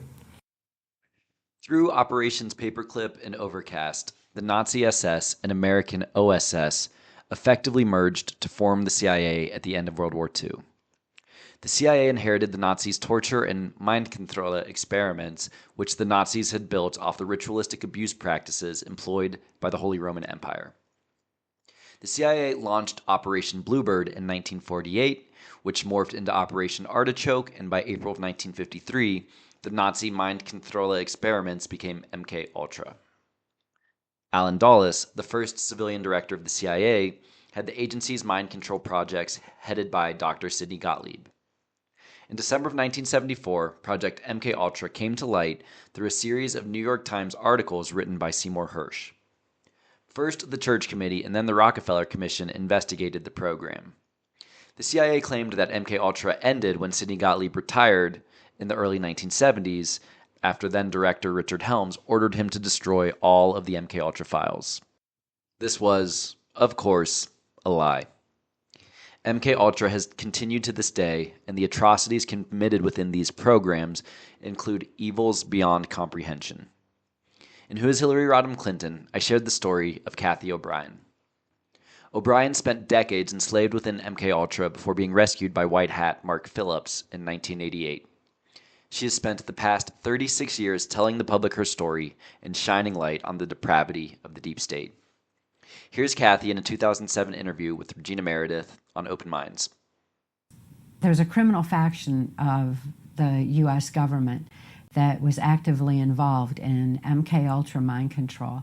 When the Nazi and fascist scientists were brought into the United States, it was as though, we didn't win the war against Nazi Germany. Instead, we just simply transferred it over here, and it was being used on the population, either in a form of mass mind control, which is very prevalent today, through social engineering and manipulation through the medias, and information control, which are all very strong forms of mass mind control. Or it can be the kind of absolute total robotic mind control that I experienced. Right. And there was a local politician at the time that was actually sanctioning the kind of abuse that I was going through. My father's sexual abuse of me had extended into child pornography, and he was selling the child pornography through the local Michigan Mafia child pornography ring. He only had a 6th grade education, earned his living as a worm digger, and so he was supplementing the family income with the proceeds from child pornography of me. Well, this local politician knew that any child who was so abused as to be used in pornography would be suffering from this dissociative identity disorder, which made me a prime candidate or a chosen one for MK-Ultra mind control. It was so well known that with that kind of compartmentalization, that would leave the subconscious mind open to be easily led. The subconscious mind doesn't have any ability to reason, any ability to consciously comprehend, any ability to question, or to do anything other than exactly what it is told to do. So this local politician approached my father and told him that he could have immunity from prosecution if he would agree to sell me into MK-Ultra mind control. And my father thought that was great. He thought, well, this is wonderful. The government condones child abuse. So for what purpose did they want to have you sold into MKUltra mind control? There's various reasons why they were targeting children like myself. Many of them were being targeted for military special forces. Many were being targeted for the intelligence community. And in my case, that was the direction that I was used eventually throughout my mind control victimization. I was used on a White House, Pentagon level. Because I had been sexually abused and my sexuality was heightened, that was a focus of the abuse, where I would have be used sexually with various politicians and deliver government secrets and at a time like that, because they believed what better place to store government secrets than in the mind of someone who can't think to bring these memories to mind to tell somebody. They thought it was a good place to store secrets, because another function, automatic function of the brain when it is exposed to trauma is it photographically records events surrounding trauma. So there's like a photographic memory within this little compartment. Even though it can't be remembered over here and thought to be brought to mind, there's still, nevertheless, a photographic memory within that compartment, and that's where the government secrets were stored. Well, toward what end? Just so I'm clear on this, they would store secrets to be used toward what end? What was the various operations that I would be used in throughout my victimization, because this particular politician went on to become the unelected president of the United States, and that's Gerald Ford. And that was the Michigan politician. He was just a local politician at the time. Okay. Went into state politics and became the unelected president of the United States. Seemingly bizarre set of circumstances, but it was so also natural to my experience and my existence under mind control. The corruption that O'Brien exposed is so paradigm-shattering, it's easy to dismiss offhand. But as more information about this cabal has come to light, her story has been supported time and time again. And as O'Brien just highlighted with her statements against former President Gerald Ford, the deep state is not a Republican or Democrat organization. The fight is not right versus left. The fight is absolute corruption versus individual freedom.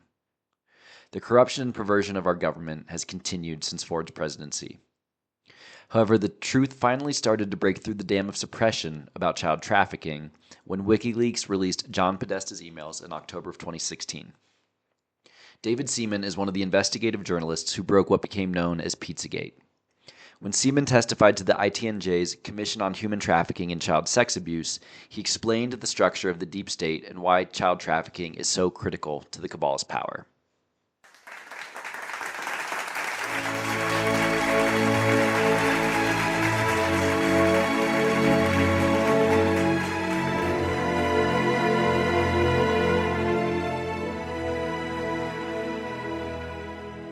David Seaman is founder of Fulcrum News, which is an American research site. He is a journalist who was fired from the renowned Huffington Post for his groundbreaking story on Pizzagate. His continued commitment to advocating for civil liberties is a benchmark for journalism, and we welcome you, David, most heartily to this Judicial Commission of Inquiry into Human Trafficking and Child Sex Abuse. Welcome. Thank you for having me, and thanks for making this a focus. Of course, even the White House has published an executive order going into how widespread human trafficking is, what an epidemic it is, and there was just an article in the New York Post about how this is happening right underneath of people's noses on a scale that is frankly hard to fathom. In my humble opinion, Pizzagate and the awareness that people like you, led by you, raised is what opened the public's mind. So with that, I turn it over to you. Tell us what you think we need to know. Thank you so much, Robert. I know you come from an organization that at one point in time had pledged to deceive all of us, right? Deceive all of us as the real state of the world. And then the Podesta emails come out in the days before the U.S. election in 2016, in late 2016, these emails just come out seemingly out of nowhere, like the Twilight Zone. We only have a few days to pour through them, those of us in the research community. with the group of researchers that became Fulcrum News. We only had a few days to pour through this stuff, and it wasn't just me and my team, but I was seemingly one of the only people in the US who were behind some kind of media bubble or some kind of media blockade that did not want to talk about the contents of Podesta's emails at all. They did not want to talk about his emails, and I was just drawing simple conclusions about the content of those emails. Anybody in order of magnitude more busy than the average journalist or the average professional, if they're using a code language in their emails, there's always a reason why. That's just simple research work 101. If somebody is a very busy person and their day job is organizing the presidential campaign for Hillary Clinton, if they're using a code language in their spare time, there's got to be a reason why. And so we just followed the path of least resistance, really, aside from the trolling and the character attacks from the Media Matters type people. Aside from that stuff, we just followed the path of least resistance, and we just followed Occam's razor as researchers, and that brings us to the present day. So thank you all very much. And again, we were behind some kind of blockade. I mean, Europe knew this stuff was not only possible, it's par for the course, right? Jimmy Savile and the BBC having kind of covered up for him, and even, the royal family having given him a degree of legitimacy he should not have had. So Europe was open to this pedophilia stuff, the fact that it exists, unfortunately, that child abuse is widespread at the top levels of society. The Catholic Church, another predominantly European scandal. Europe knows it exists. Asia, I think by default, knows the world is a very corrupt place. And in the US, we've been living behind some kind of Alice in Wonderland facade, like we're living in a Norman Rockwell painting. And no, we're living in like the opening scene of the movie Taken with Liam Neeson, So very, very interesting. This is finally blown open again. Even the New York Post talking about how it's an epidemic. And now I'll leave it up to all of you. Thank you. Thanks very much for coming and giving some testimony in relation to this to the court. What I'd really like to know is, and I think you're clearly at the centre of it, is to really understand the scale of this problem at the highest levels. Obviously, we've got some limitations on the use of names, but if you could give us some idea of the scale and the magnitude, the methodology, and if you have the time as well, to just give us an idea of how to follow the money. Sure, I'm not an expert in any of those areas, but just broadly, I would have to say that what emerged is that the ruling families connected to the banking system, again, I'm just giving the broad strokes here. There are people on your commission who are more expert in this area and have worked in some of these intelligence agencies that were responsible for doing this, and they probably have much more to say on it than I do. But just broadly, there were these ruling families due to their roles within the banking system and within the oil industry to a lesser extent. They become very wealthy over a short period of time.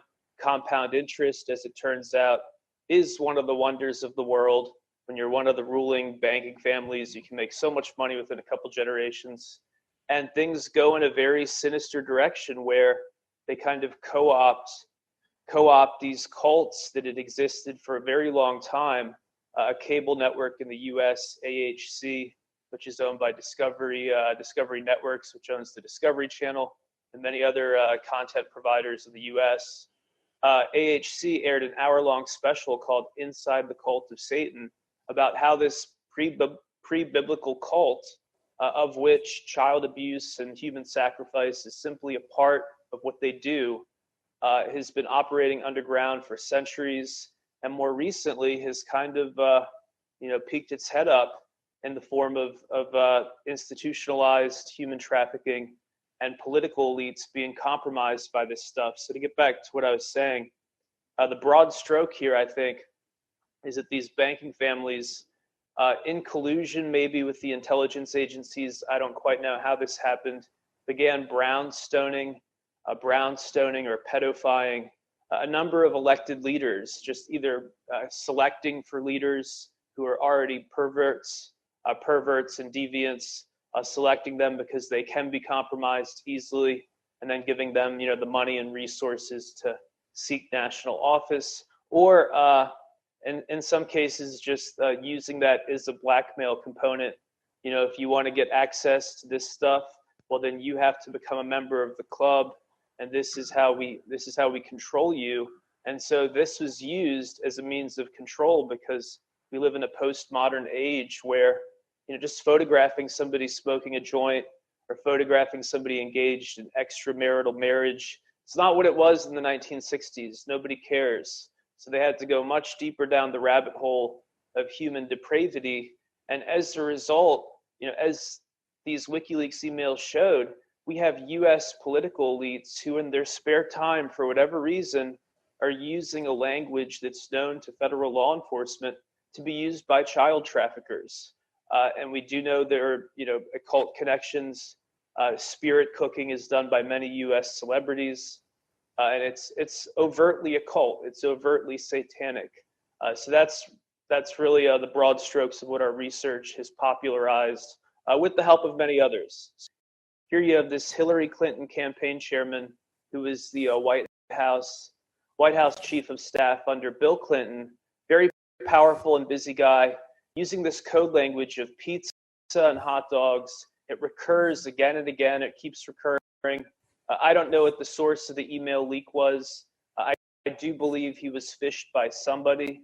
I believe somebody sent him a fake password reset email that said, hey, John Podesta, pick a new password. And he types in something. And then they have his new password.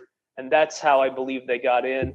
I don't know who did it or their intentions, but somehow these emails, which are genuine, he has not denied that they're his emails. These genuine emails from Hillary Clinton's campaign chairman end up on WikiLeaks for millions of us to sift through.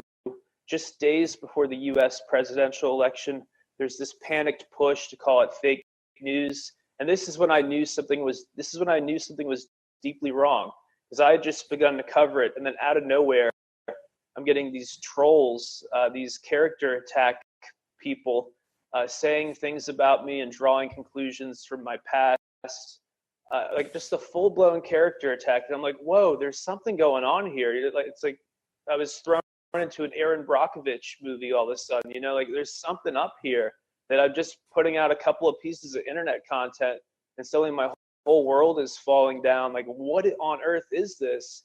And I've been publishing for years online for various outlets, and I've never seen anything like that, even back in the days of talking about the NSA openly and some of the programs that Edward Snowden had outed. I would go into that stuff, experience nothing like this.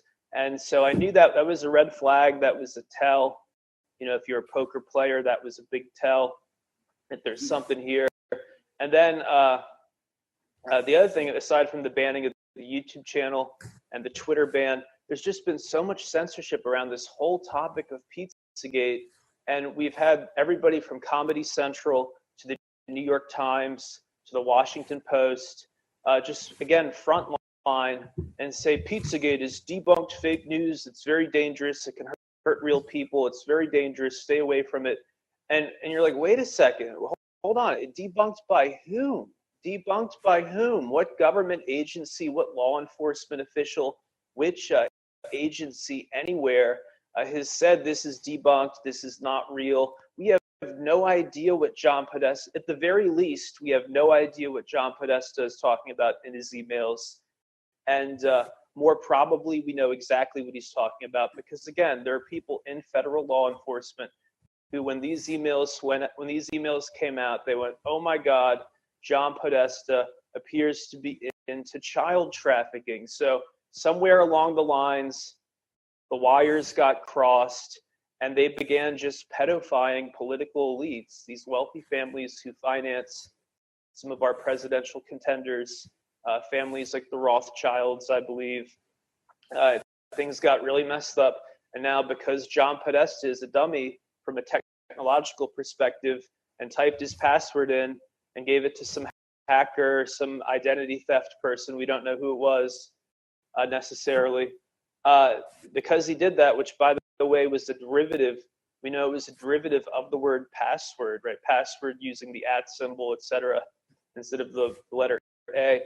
Because of that fluke of nature, that fluke of fate, we now have a different timeline in history where this cabal of weirdos who are into sexual perversion, they all have to face the light of day thanks to the internet and thanks to internet researchers and thanks to commissions like yours. What do you think your work at its best will do as we go forward? What impact might it have in the most positive sense of the word? Thank you both for the question there.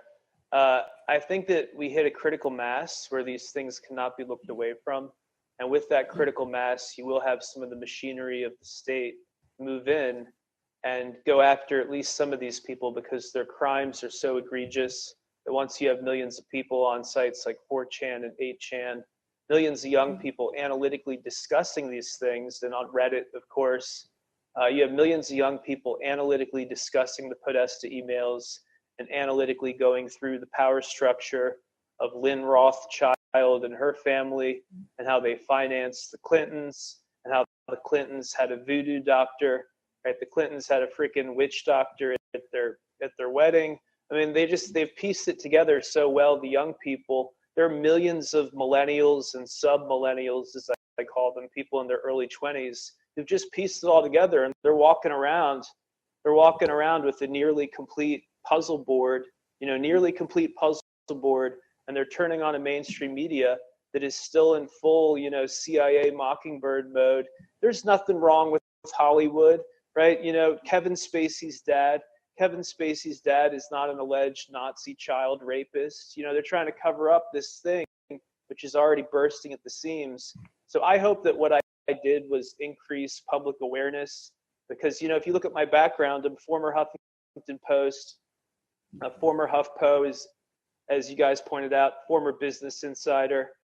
Before that, TheStreet.com, which is a financial publication on Wall Street. For a little while, Entrepreneur Magazine's website. So I'm not like a crop circle chaser. I'm not chasing the crop circles and looking for the interview with Bigfoot and all that. And to suddenly be attacked nonstop, oh, David Seaman, you're a crazy person. You're a crazy person to think that John Podesta is a bad person. Like, where is this coming from? It gave me a little taste for what some of the victims must go through when they do their gang stalking and all that. Of like, oh, you weren't abused, blah, blah, blah. That's how it functions. They have this organ of online harassment that then if you're influential enough, it extends into real world harassment. But to answer your question, we've seen the unsealed indictment, which was previously sealed. It was filed under seal by the court. We have seen the unsealed indictment of Keith Raniere, who is known as the Vanguard. He's the head of this weird sex cult in Canada, NXIVM. And if you look at some of their members are also active or past members of the Clinton Global Initiative. And many of their members are Hollywood actresses who are quite well connected politically. So it's all just one nasty spider web. And I think my work and many other people's work has helped that spider web just reach the light of day. And now what happens, I have no idea, right? We're in uncharted waters. But something's going to happen to some of these people. The machinery of the state is starting to work, at least in the case of Keith Raniere, because they were branding women and brainwashing them into a literal sex cult, right? I call it the Canadian Illuminati, and it involves the Bronfmans, one of the wealthiest families in Canada. This is a nasty spider web that goes out in a million directions. As for naming names, I have no secrets. I've been very clear. I think there's something wrong with the Podesta brothers. I think there's something wrong with the Clintons and many connected to the Clintons. Those are the big names. I've been very vocal about that. To start this essay, I mentioned that the foreign policy objectives of the deep state, which Trump has disrupted, in addition to his war on human trafficking. The foreign policies I highlighted are 1. Disastrous free trade policies that offshore American manufacturing and destroy the middle class. 2. Unrestricted illegal immigration that leads to societal collapse. And 3. The provocation and prolongation of forever wars. To understand how this cabal could be so evil, let's go back to 1773 when the New World Order, then known as the World Revolutionary Movement, or WRM, began. The WRM was organized by Meyer Amschel Rothschild and the wealthiest monarchs, usurers, and crime families of the day. Rothschild convinced this cabal that if they pooled their resources, they could win ultimate control of the wealth, natural resources, and manpower of the entire world. William Geikar outlines Rothschild's manual of action in his book Pawns in the Game, which I've paraphrased below. First, evil, violence, and terrorism. Rothschild unfolded the plot by saying that because the majority of men were inclined to evil rather than to good, the best results in governing them could be obtained by using violence and terrorism and not by academic discussions. The speaker reasoned that in the beginning human society had been subject to brutal and blind force, which was afterwards changed to law. He argued that law was force only in disguise. He reasoned it was logical to conclude that, by the laws of nature, right lies in force. Second, authoritarianism. M.A. Rothschild next asserted that political freedom is an idea and not a fact. He stated that in order to usurp political power, all that was necessary was to preach liberalism, so that the electorate, for the sake of an idea, would yield some of their power and prerogatives, which the plotters could then gather in their own hands. Third, the power of gold. Rothschild asserted that the power of gold had usurped the power of liberal rulers. He reminded his audience that there had been a time when faith had ruled, but stated that once freedom had been substituted for faith, the people did not know how to use it in moderation. He argued that because of this fact, it was logical to assume that they could use the idea of freedom to bring about class wars. He pointed out that it was immaterial to the success of his plan whether the established governments were destroyed by internal or external foes, because the victor had of necessity to seek the aid of capital, which according to Rothschild was entirely in our hands. Fourth, immorality. He argued that the use of any and all means to reach their final goal was justified on the grounds that the ruler who governed by the moral code was not a skilled politician because he left himself vulnerable and in an unstable position on the throne. He said those who wish to rule must have recourse to cunning and to make-believe because great national qualities like frankness and honesty are vices in politics. Fifth, force. He asserted our right lies in force.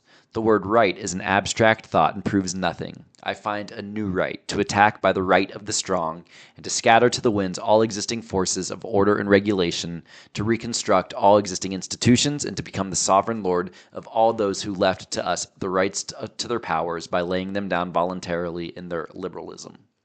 Sixth, secrecy. Rothschild then stated, the power of our resources must remain invisible until the very moment when it has gained such strength that no cunning or force can undermine it.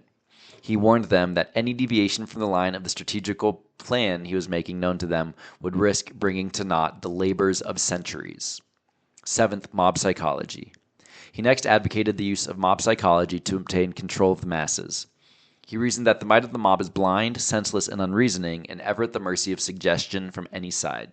He stated only a despotic ruler can rule the mob efficiently because without absolute despotism, there can be no existence for civilization which was carried out not by the masses but by their guide, whoever that person might be.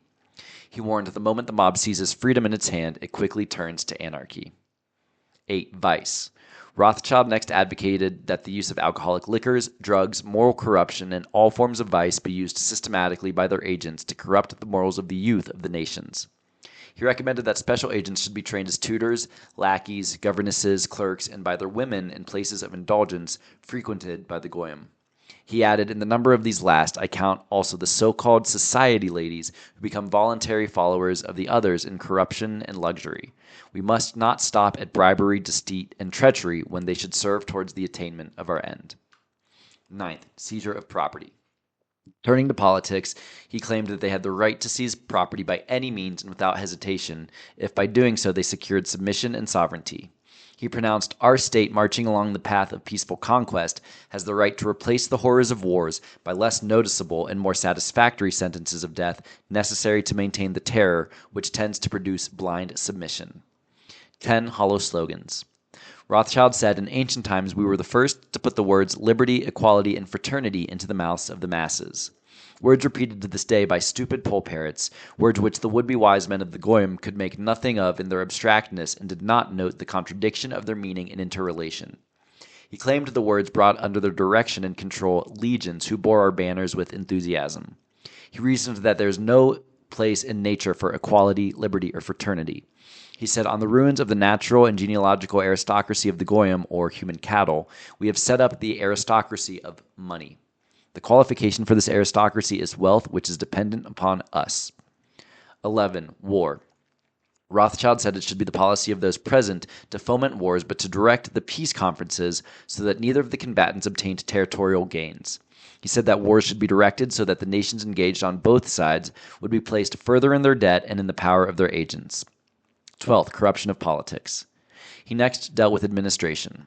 He told those present that they must use their wealth to have candidates chosen for public office who would be servile and obedient to our commands, so that they may readily be used as pawns in our game by the learned, ingenious men we will appoint to operate behind the scenes of government as official advisors. He added, the men we appoint as advisors will have been bred, reared, and trained from childhood in accordance with our ideas to rule the affairs of the whole world. 13. Propaganda and control of the media. M.A. Rothschild explained how their combined wealth could control all outlets of public information while they remained in the shade and clear of blame, regardless of what the repercussions might be due to the publication of libels, slanders, or untruths. The speaker said, thanks to the press, we have got gold in our hands, notwithstanding the fact that we had to gather it out of the oceans of blood and tears. But it has paid us even though we have sacrificed many of our own people. Each victim on our side is worth 1,000 goyim. 14. Agent provocateurs. He next explained the necessity of having their agents always come out in the open and appear on the scene when conditions had reached their lowest ebb and the masses had been subjugated by means of want and terror. He pointed out that when it was time to restore order, they should do it in such a way that the victims would believe that they had been the prey of criminals and irresponsibles. He said, by executing the criminals and lunatics after they have carried out our preconceived reign of terror, we make ourselves appear as the saviors of the oppressed and the champions of the workers. The speaker then added, we are interested in just the opposite, in the diminution, the killing out of the goyim. 15. Industrial depressions and financial panics. Rothschild went on to explain how industrial depressions and financial panics could be brought about and used to serve their purpose, saying, enforced unemployment and hunger imposed on the masses because of the power we have to create shortages of food will create the right of capital to rule more surely than it was given the real aristocracy and by the legal authority of kings. He claimed that by having their agent control the mob could then be used to wipe out all who dared to stand in their way. 16. Infiltration of Freemasonry. The infiltration into continental Freemasonry was next discussed extensively. The speaker stated that their purpose would be to take advantage of the facilities and secrecy Freemasonry had to offer. He pointed out that they could organize their own Grand Orient lodges within Blue Freemasonry in order to carry out their subversive activities and hide the true nature of their work under the cloak of philanthropy. He stated that all members initiated into their Grand Orient lodges should be used for proselytizing purposes and for spreading their atheistic, materialistic ideology amongst the goyim. 17. Systematic deception. He next expounded the value of systematic deception, pointing out that their agents should be trained in the use of high-sounding phrases and the use of popular slogans. They should make the masses the most lavish of promises. He observed, the opposite of what has been promised can always be done afterwards. That is of no consequence. He reasoned that by using such words as freedom and liberty, the goyim could be stirred up to such a pitch of patriotic fervor that they could be made to fight even against the laws of God and nature. He added, and for this reason, after we obtain control, the very name of God will be erased from the lexicon of life. 18. Revolutionary War and Reigns of Terror. Rothschild then outlined plans for Revolutionary War, the art of street fighting, and outlined the pattern for the Reign of Terror, which he insisted must accompany every revolutionary effort, because it is the most economical way to bring the population to speedy subjection. 19. Secret diplomacy. After all wars, secret diplomacy must be insisted upon in order that our agent, masquerading as political, financial, and economic advisors, can carry out our mandates without fear of exposing who are the secret power behind national and international affairs. The speaker then told those present that by secret diplomacy, they must obtain such control that all nations cannot come to even an inconsiderable private agreement without our secret agents having a hand in it. 20. One world government and monopoly of finance. Ultimate world government is the goal. To reach this goal, M.A. Rothschild told them it will be necessary to establish huge monopolies, reservoirs of such colossal riches that even the largest fortunes of the goyim will depend on us to such an extent that they will go to the bottom together with the credit of their governments on the day after the great political smash. 21. Economic war. Plans to rob the goyim of their landed properties and industries were then discussed. A combination of high taxes and unfair competition was advocated to bring about the economic ruin of the goyim as far as their national financial interests and investments were concerned. In the international field, he felt they could be encouraged to price themselves out of the markets. This could be achieved by the careful control of raw materials organized agitation amongst the workers for shorter hours and higher pay, and by subsidizing competitors. The speaker warns his co-conspirators that they must arrange matters and control conditions so that the increased wages obtained by the workers will not benefit them in any way. 22. Armaments. It was suggested that the building up of armaments for the purpose of making the Goyim destroy each other should be launched on such a colossal scale that in the final analysis there will only be the masses of the proletariat left in the world, with a few millionaires devoted to our cause, and police and soldiers sufficient to protect our interests. 23. Elite ruling class. The members of the one world government would be appointed by the dictator as part of the New World Order. He would pick men from amongst the scientists, the economists, the financiers, the industrialists, and from the millionaires because, in substance, everything will be settled by the question of figures. 24. Corruption of youth. The importance of capturing the interest of youth was emphasized with the admonition that our agents should infiltrate into all classes and levels of society and government for the purpose of fooling, bemusing, and corrupting the younger members of society by teaching them theories and principles we know to be false. And 25. Corruption of the judiciary. National and international laws should not be changed, but should be used as they are to destroy the civilization of the Goyim, merely by twisting them into a contradiction of the interpretation which first masks the law and afterwards hides it altogether. Our ultimate aim is to substitute arbitration for law. The cabal's plot was first revealed in 1785 when a carrier carrying detailed information about the World Revolutionary Movement and their plan to orchestrate the French Revolution was struck by lightning and killed. Police recovered the documents and turned them over to the Bavarian government. However, the Rothschild-led cabal used their control of the media to suppress its dissemination to the public. Over the subsequent centuries, the plot has leaked numerous times, but with a similar result. Most notably, Victor Marsden published the Protocols of the Meetings of the Learned Elders of Zion in 1921. That same year, the U.S. State Department officially debunked the document as a forgery. Who led this debunking initiative? Allen Dulles. The same Allen Dulles who was present at the Treaty of Versailles negotiations that ended World War I and, along with his brother, drafted the disastrous reparation provisions against Germany, effectively guaranteeing World War II would break out. The same Allen Dulles who authorized Adolf Hitler to become Chancellor of Germany on January 3, 1933, so long as Hitler agreed to repay the loans owed by Germany to his clients at Brown Brothers Harriman. The same Allen Dulles who, as I argued in The Real Robert F. Kennedy Part 5, is the most likely suspect for orchestrating the execution and cover-up of President John F. Kennedy's assassination.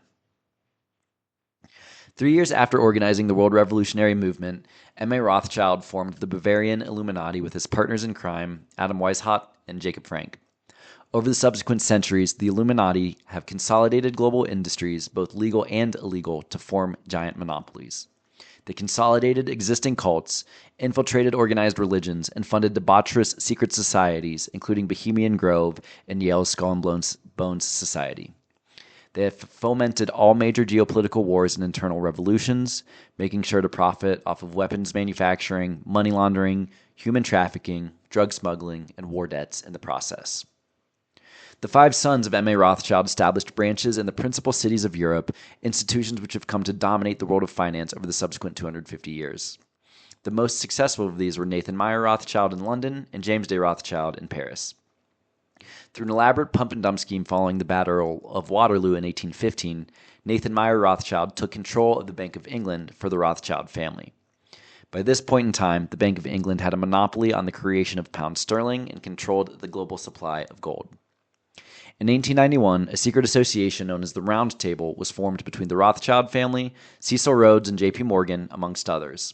This organization involved into the Royal Institute of International Affairs in London, the Council on Foreign Relations in the U.S., and globalist organizations including the Trilateral Commission, the Bilderberg Group, the European Council on Foreign Relations, and the Atlantic Council.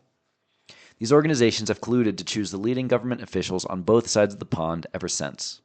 This has resulted in increasing levels of regulatory capture and further entwined the interests of corporations, notably big banking and big oil, with those of politics, media, and intelligence. Alongside the Rothschilds, the most powerful families of this cabal include the British royal family, the Dutch royal family, the Rockefellers, the DuPonts, the Saudi royal family, and the Soros family. The cabal's crowning achievement took place following a covert meeting in 1910, 3 years after they had orchestrated the Panic of 1907. 8 men conspired at Jekyll Island to craft a plan that resulted in the formation of America's central bank, the Federal Reserve System. The 8 men in attendance at Jekyll Island were all acting as agents of the Rothschild family, then led by Baron Nathan Meyer Rothschild.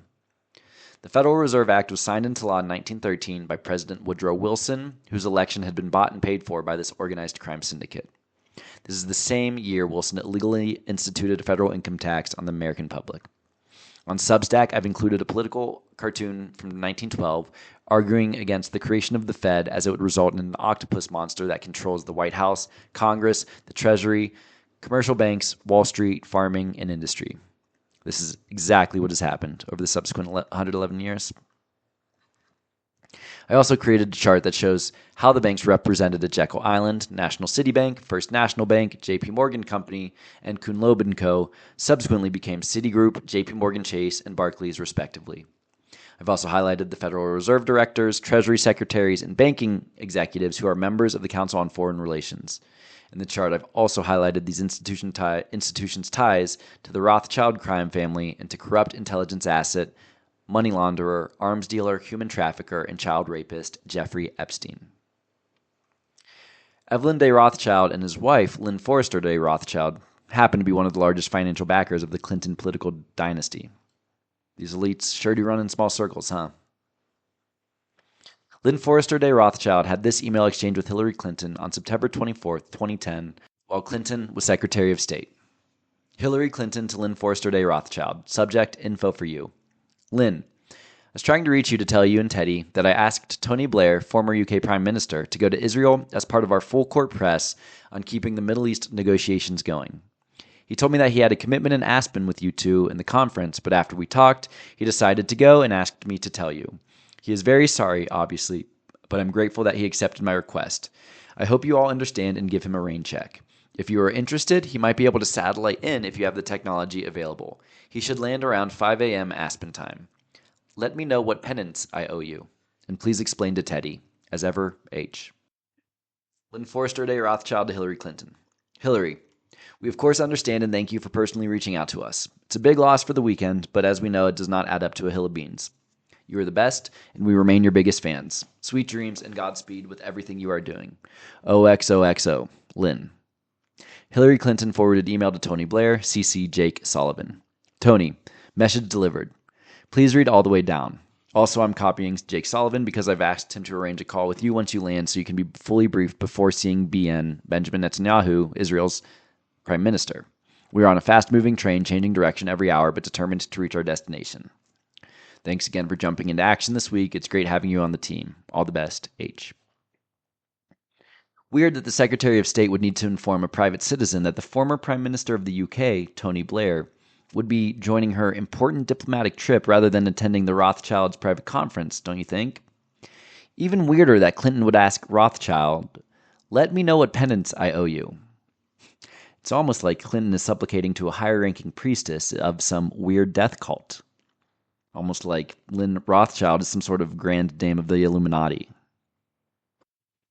15 years before this creepy email, Lynn Forrester Day Rothschild had written a letter to then-President Bill Clinton, which read, quote, Dear Mr. President, it was a pleasure to see you recently at Senator Kennedy's house.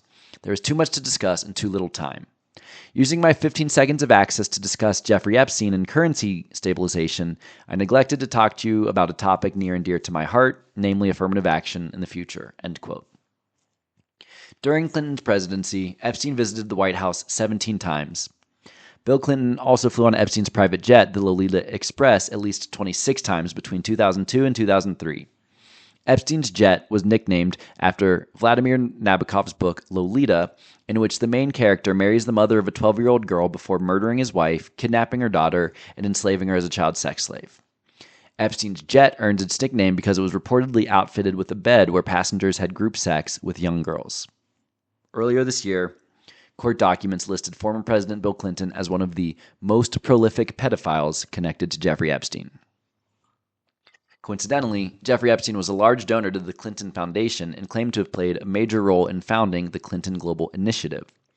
It's also widely suspected that Forrester de Rothschild, a high-ranking advisor to Deutsche Bank, had been instrumental in the banking giant keeping Epstein as a client for decades, despite years of warnings from bank employees regarding questionable activities related to Epstein's accounts. It's almost enough to make you ask, were the Rothschild-Clinton conversations about Jeffrey Epstein more related to currency manipulation, money laundering, and human trafficking than they were about currency stabilization?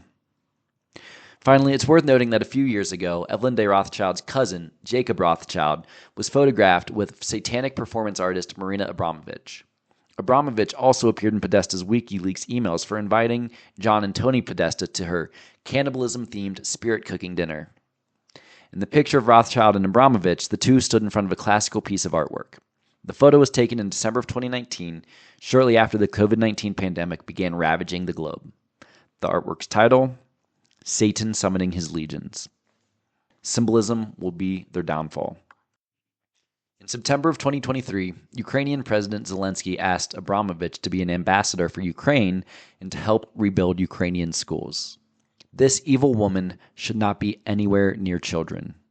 What the fuck is going on? Finally, I want to come back to how I started this essay in my 2020 book review of Fascism by former Secretary of State Madeleine Albright. I mentioned that the most important thing I misunderstood in that election was the integrity of the author herself, Madeleine Albright. That Miss Albright is herself a fascist, a liar, and a human trafficking war criminal.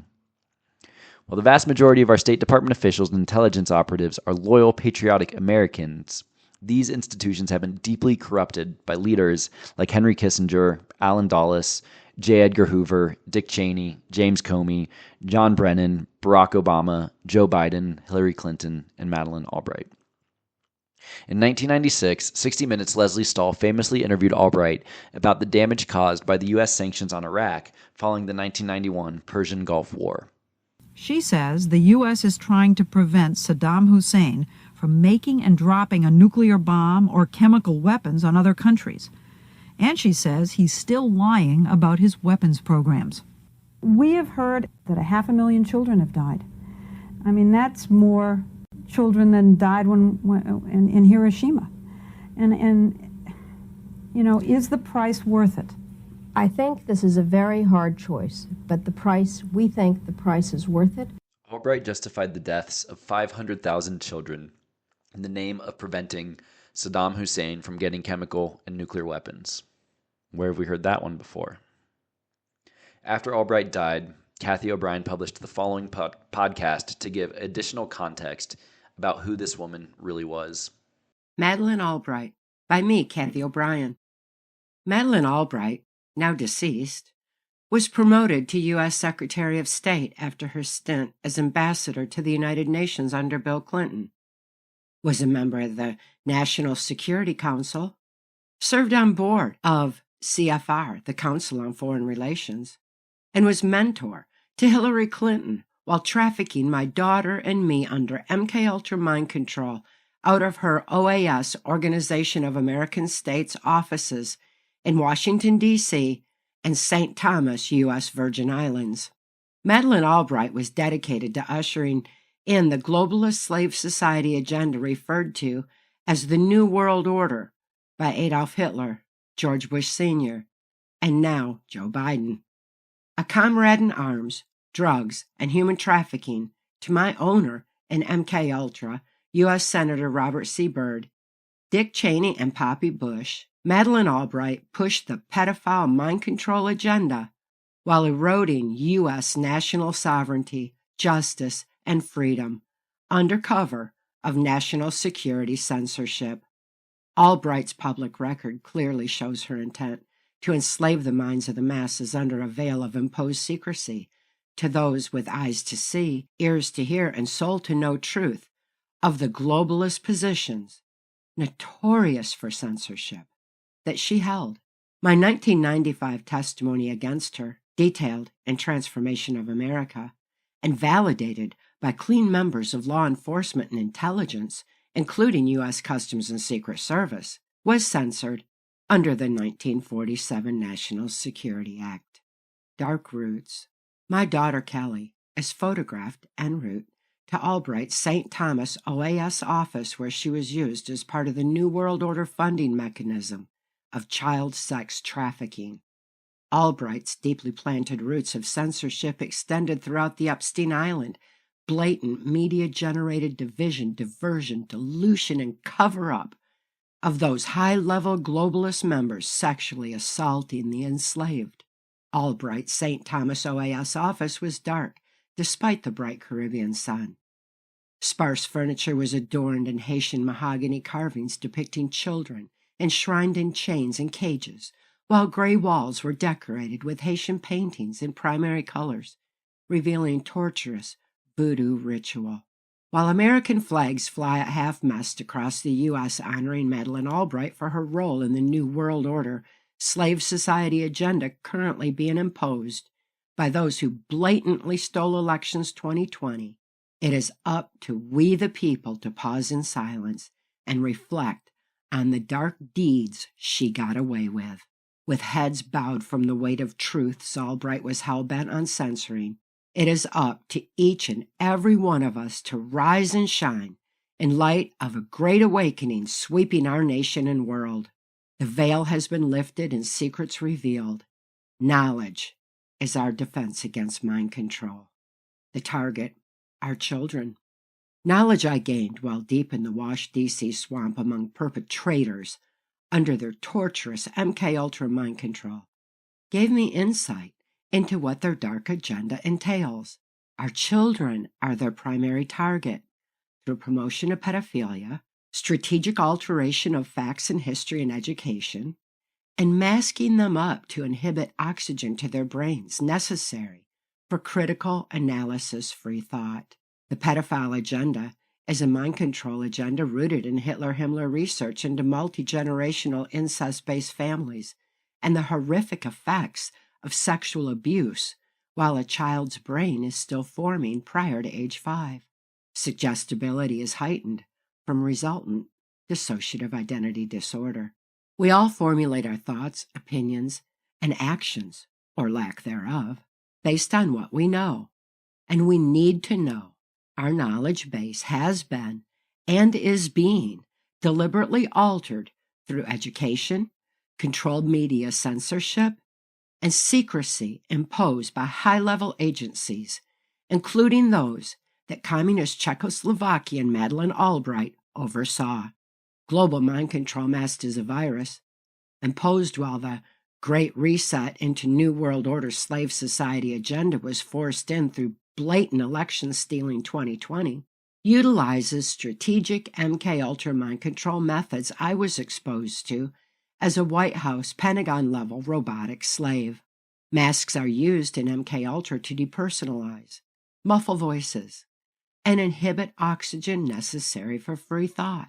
My daughter was trafficked in a mask by Albright, Byrd, Bush, and Clinton's, among others. With fear as a primary basis of mind control, media-generated trauma raises suggestibility and diverts attention while our children are indoctrinated through an education system that picked up where Hitler's youth education left off. Collective consciousness. While perpetrators who stole elections 2020 mourn the loss of their mentor, Madeleine Albright, it is time we lift our heads, open our eyes, find our voices, and stop complying with the New World Order agenda Albright perpetuated. As more and more perpetrators I was exposed to under MKUltra mind control return to the darkness of their soul source, it is up to each and every one of us to realize we share this planet with some very evil people hell-bent on enslaving our children. Awareness is the first step towards positive, necessary change, and it is my fervent hope that with each passing of dark energy, low-vibration perpetrator, humankind will collectively raise consciousness and arm each other with truth that makes us free. Last month, O'Brien published a new podcast about Albright's mentee and the damage her crime family has wreaked against the island nation of Haiti for decades. Haiti, Clintons, and Voodoo Warfare by me, Kathy O'Brien. My compassion for Haitians is rooted in horrors I witnessed and experienced throughout the 1980s under White House, Pentagon-level, MKUltra mind control. I could relate to their tortured, traumatized state due to my own. My 1995 testimony for Congress, Transformation of America, detailing Clinton's, Bush's, CIA, and Jesuit involvement in drug and human trafficking ops in Haiti, was censored under national security. This is a national security that threatens the security of our nation and world when it covers up unconscionable crimes against humanity, such as those inflicted on the Haitian population. My concerns now for the strategic placement of illegal immigrant programmed Haitians throughout the U.S. by the Harris-Biden globalist cabal is rooted in the plan I witnessed being created, which is now unfolding. An army of MKUltra voodoo mind-controlled assassins were being programmed, with a dual plan to take ownership of their land while they are activated abroad. Who is moving in on ownership of Haiti? Are Clintons still involved in this invasion warfare black op? Follow the money. In the 1980s, destabilization was activated through baby Doc Duvalier's regime, which had close ties to Clinton's and Bush's. In an effort to bring the Haitian population numbers down to a more manageable size, mass genocide through AIDS vaccines commenced. It is my experience that the Jesuits and CIA New World Order, the Rose Alliance, dominated the Dominican Republic side of the Hispaniola Island as led from the Citadel by General Cedras. That's in Transformation of America, page 191. CIA and Jesuit control in the Dominican Republic is notorious.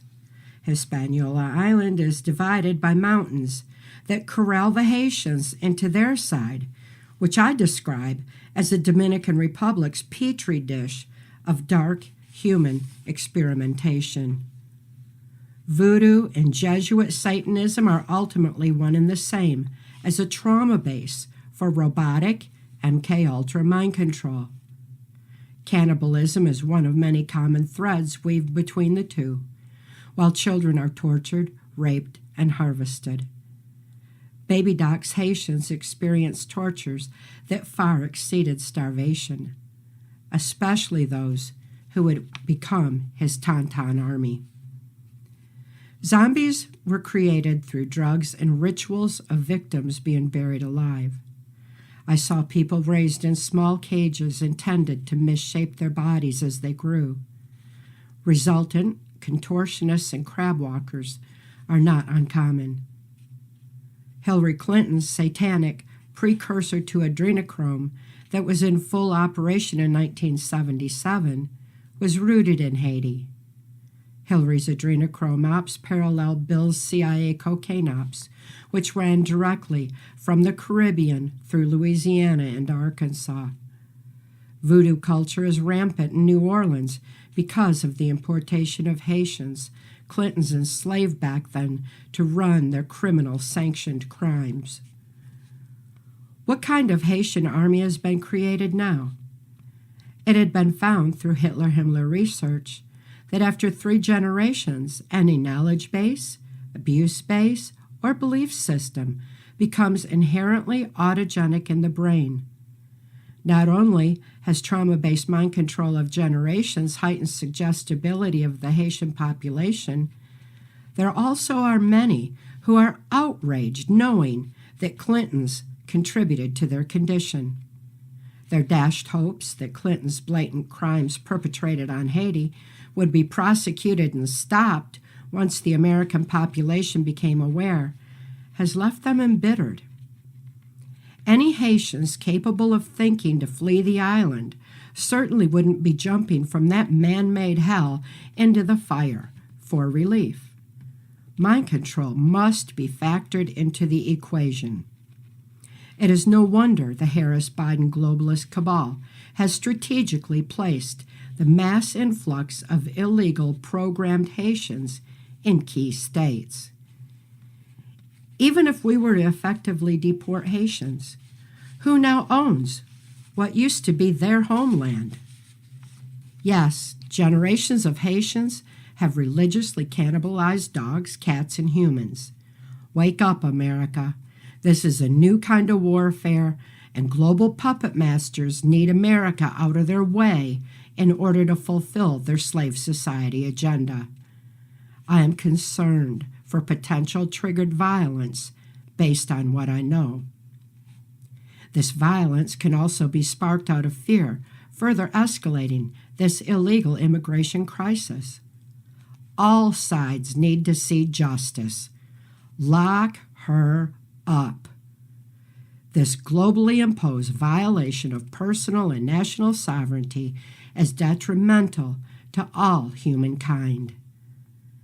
I've spoke out on these global perpetrators for decades. They are not like us and do not like us. Awareness is the first step toward positive, necessary change. Use your voice. Vote, vote, vote. Sheer numbers of us overrode the rigged electronic algorithm in 2016 and 2020. Let's do it again, 2024, and ensure our voices are heard this time. We must take responsibility for our freedom and stop the strategic invasion of voodoo warfare. Thankfully, a coalition of high-ranking patriots in our military intelligence agencies figured out this cabal's criminality. They played the long game, recruited Donald Trump, and with the election of 2016, set in motion a cascade of events that will end the scourge of human trafficking forever. Last month, Trump gave a hilarious speech at the Al Smith dinner in which he roasted his opponents Kamala Harris and Tim Walz and acting President Joe Biden. I'd recommend you all go back and listen to his speech 8 years ago at the 2016 dinner as well. This line in particular is a favorite of mine. Everyone knows, of course, Hillary's belief that it takes a village, which only makes sense, after all, in places like Haiti, where she's taken a number of them.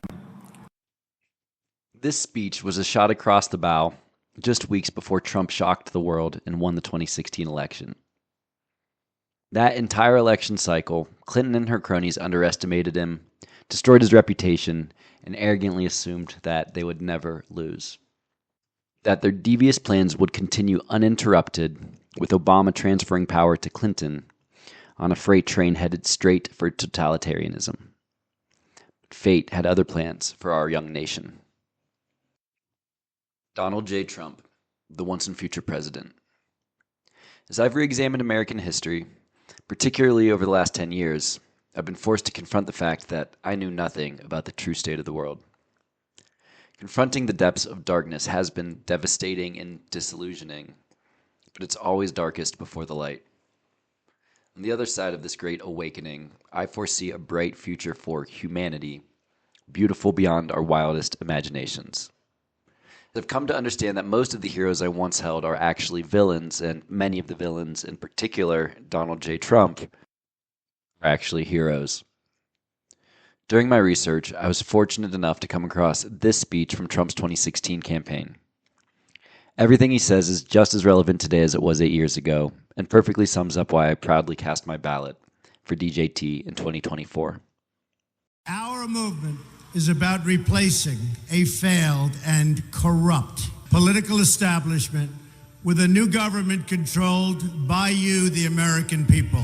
The Washington establishment and the financial and media corporations that fund it exist for only one reason: to protect and enrich itself. The establishment has trillions of dollars at stake in this election. For those who control the levers of power in Washington and for the global special interest, they partner with these people that don't have your good in mind.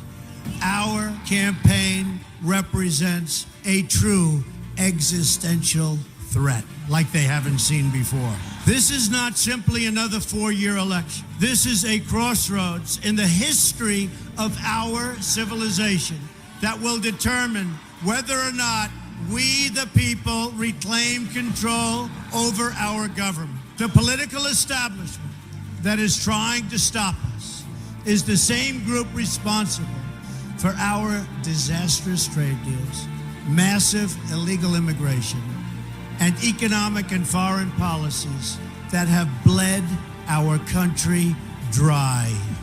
The political establishment has brought about the destruction of our factories and our jobs as they flee to Mexico, China, and other countries all around the world. It's a global power structure that is responsible for the economic decisions that have robbed our working class, stripped our country of its wealth, and put that money into the pockets of a handful of large corporations and political entities. This is a struggle for the survival of our nation, and this will be our last chance to save it. This election will determine whether we're a free nation or whether we have only the illusion of democracy, but are in fact controlled by a small handful of global special interests rigging the system, and our system is rigged. This is reality. You know it, they know it, I know it, and pretty much the whole world knows it. The Clinton machine is at the center of this power structure. We've seen this firsthand in the WikiLeaks documents, in which Hillary Clinton meets in secret with international banks to plot the destruction of U.S. sovereignty in order to enrich these global financial powers, her special interest friends, and her donors. Honestly, she should be locked up. The most powerful weapon deployed by the Clintons is the corporate media, the press. Let's be clear on one thing. The corporate media in our country is no longer involved in journalism. They're a political special interest, no different than any lobbyist or other financial entity with a total political agenda, and the agenda is not for you, it's for themselves. Anyone who challenges their control is deemed a sexist, a racist, a xenophobe. They will lie, and then again, they will do worse than that. They will do whatever is necessary. The Clintons are criminals, remember that. This is well documented, and the establishment that protects them has engaged in a massive cover-up of widespread criminal activity at the State Department and the Clinton Foundation in order to keep the Clintons in power. They knew they would throw every lie they could at me and my family and my loved ones. They knew they would stop at nothing to try to stop me. Nevertheless, I take all of these slings and arrows gladly for you. I take them for our movement so that we can have our country back. I knew this day would arrive. It's only a question of when. And I knew the American people would rise above it and vote for the future they deserve. The only thing that can stop this corrupt machine is you. The only force strong enough to save our country is us. The only people brave enough to vote out this corrupt establishment is you, the American people. Our great civilization has come upon a moment of reckoning. I didn't need to do this, folks, believe me. I built a great company, and I had a wonderful life. I could have enjoyed the fruits and benefit of years of successful business deals and businesses for myself and my family, instead of going through this absolute horror show of lies, deceptions, malicious attacks. Who would have thought? I'm doing it because this country has given me so much, and I feel so strongly that it's my turn to give back to the country that I love. I'm doing this for the people and for the movement, and we will take back this country for you, and we will make America great again.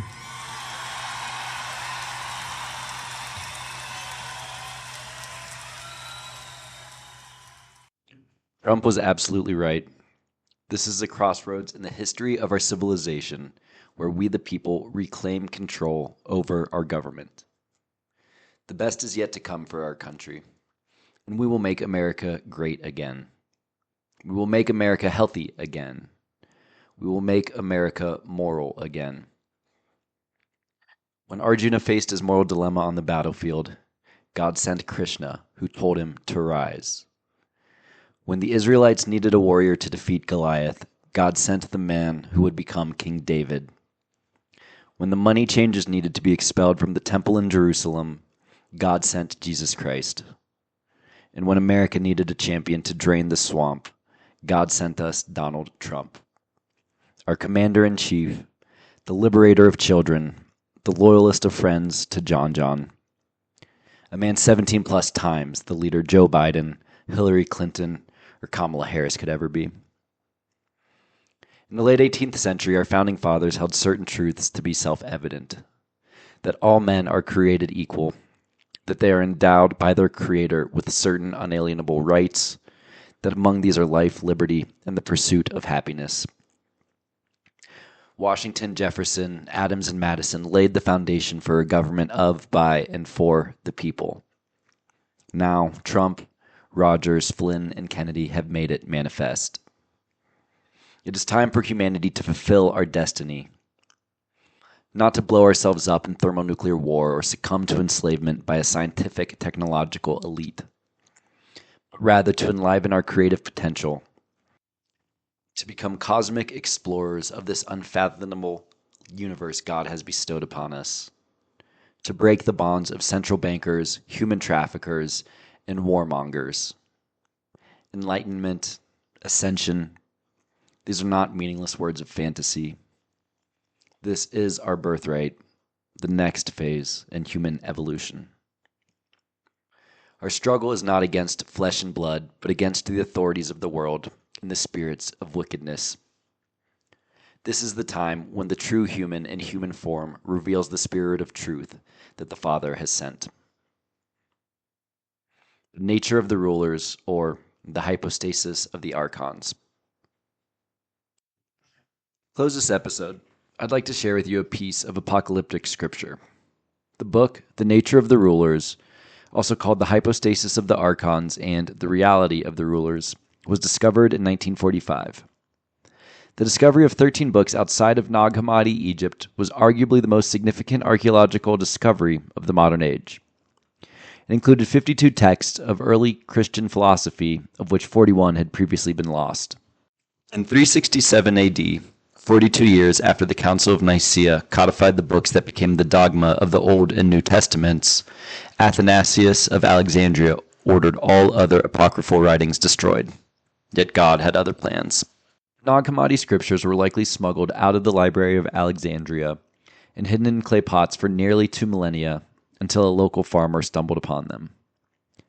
Many of the discovered texts describe the metaphysical nature of reality and are believed to have been delivered by Christ to his disciples after his resurrection. The Nature of the Rulers is a Gnostic treatise in which Norea, the daughter of Eve, engages in dialogue with the angel Alalith, one of the 4 luminaries of heaven.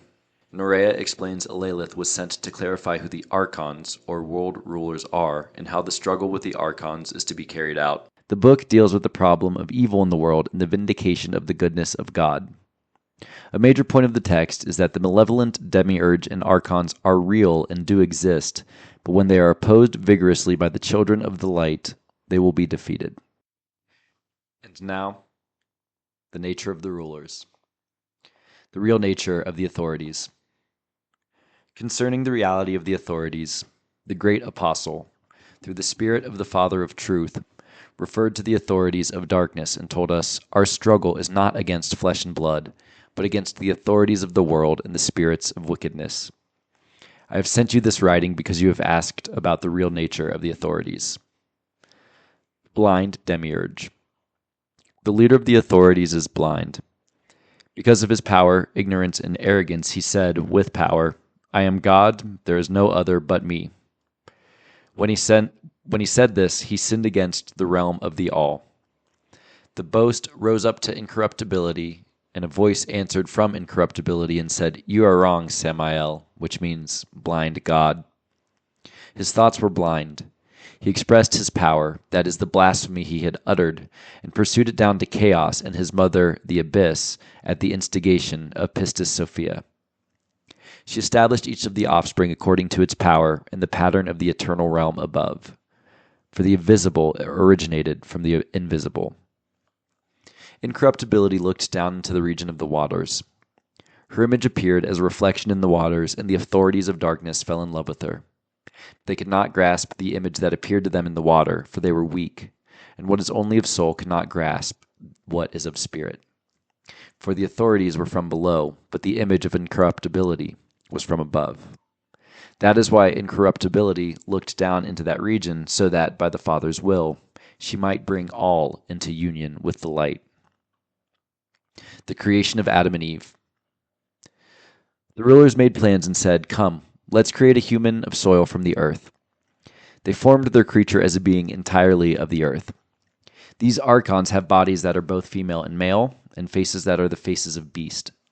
They took soil from the earth and formed their human after their own bodies and after the image of God that had appeared to them in the water. They said, "Come, let's grasp the image by means of the form we have shaped, so that the image may see its male partner and fall in love with it, and we may seize it with the form we have shaped." They did not understand the power of God, because they are powerless. Samael blew into his face, and the human acquired a soul and stayed upon the ground for many days. The rulers could not make him arise because they are powerless. Like storm winds, they kept on blowing, that they might try to capture the image that appeared to them in the waters, and they did not know what its power was. All these things came to be by the will of the Father of the all. Later the Spirit saw the person of soul upon the ground. The Spirit came forth from the adamantine land. It descended and made its home within him, and that person became a living soul. And the Spirit called his name Adam, since he was found moving around upon the ground. A voice came from incorruptibility to help Adam. The rulers gathered all the animals of the earth and all the birds of the sky and brought them to Adam to see what Adam would call them, that he might give a name to each of the birds and all the animals. The rulers took Adam and put him in the garden, that he might cultivate it and watch over it.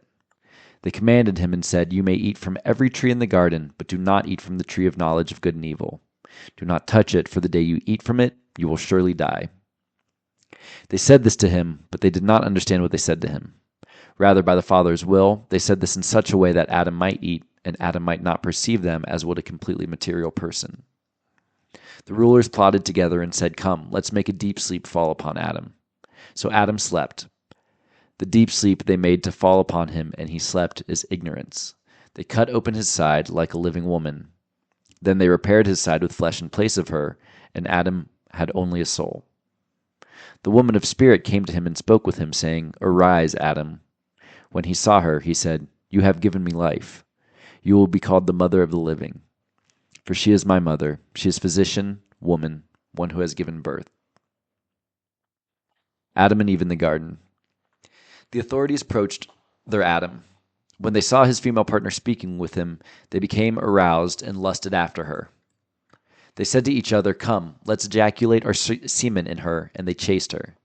But she laughed at them because of their foolishness and blindness. In their grasp, she turned into a tree, and when she left for them a shadow of herself that looked like her, they defiled it sexually. They defiled the seal of her voice, and so they convicted themselves through the form that had shaped in their own image. Then the female spiritual presence came in the shape of the serpent, the instructor. The serpent taught Adam and Eve and said, "What did Samael say to you? Did he say, 'You may eat from every tree in the garden, but do not eat from the tree of knowledge of good and evil'?" The woman of flesh said, "Not only did he say, 'Do not eat,' but also 'Do not touch it. For the day you eat from it, you will surely die.' The serpent, the instructor, said, 'You will not surely die, for he said this to you out of jealousy. Rather, your eyes will open and you will be like gods, knowing good and evil.' And the female instructor was taken away from the serpent, and she abandoned it as something of the earth. They eat from the tree. The woman of flesh took from the tree and ate, and she gave to her husband as well, and thus these beings, who had only a soul, ate. Their imperfection became apparent in their ignorance. They recognized that they were stripped of the spiritual, and they took their fig leaves and tied them around their naked bodies. The leaders of the archons came and said, "Where are you, Adam?" For he did not know what had happened. Adam said, "I heard your voice, and I was afraid because I was naked, and so I hid." The ruler said, "Why did you hide, unless it is because you ate from the only tree from which I have commanded you not to eat? You did eat." Adam said, "The woman you gave me offered the fruit, and I ate."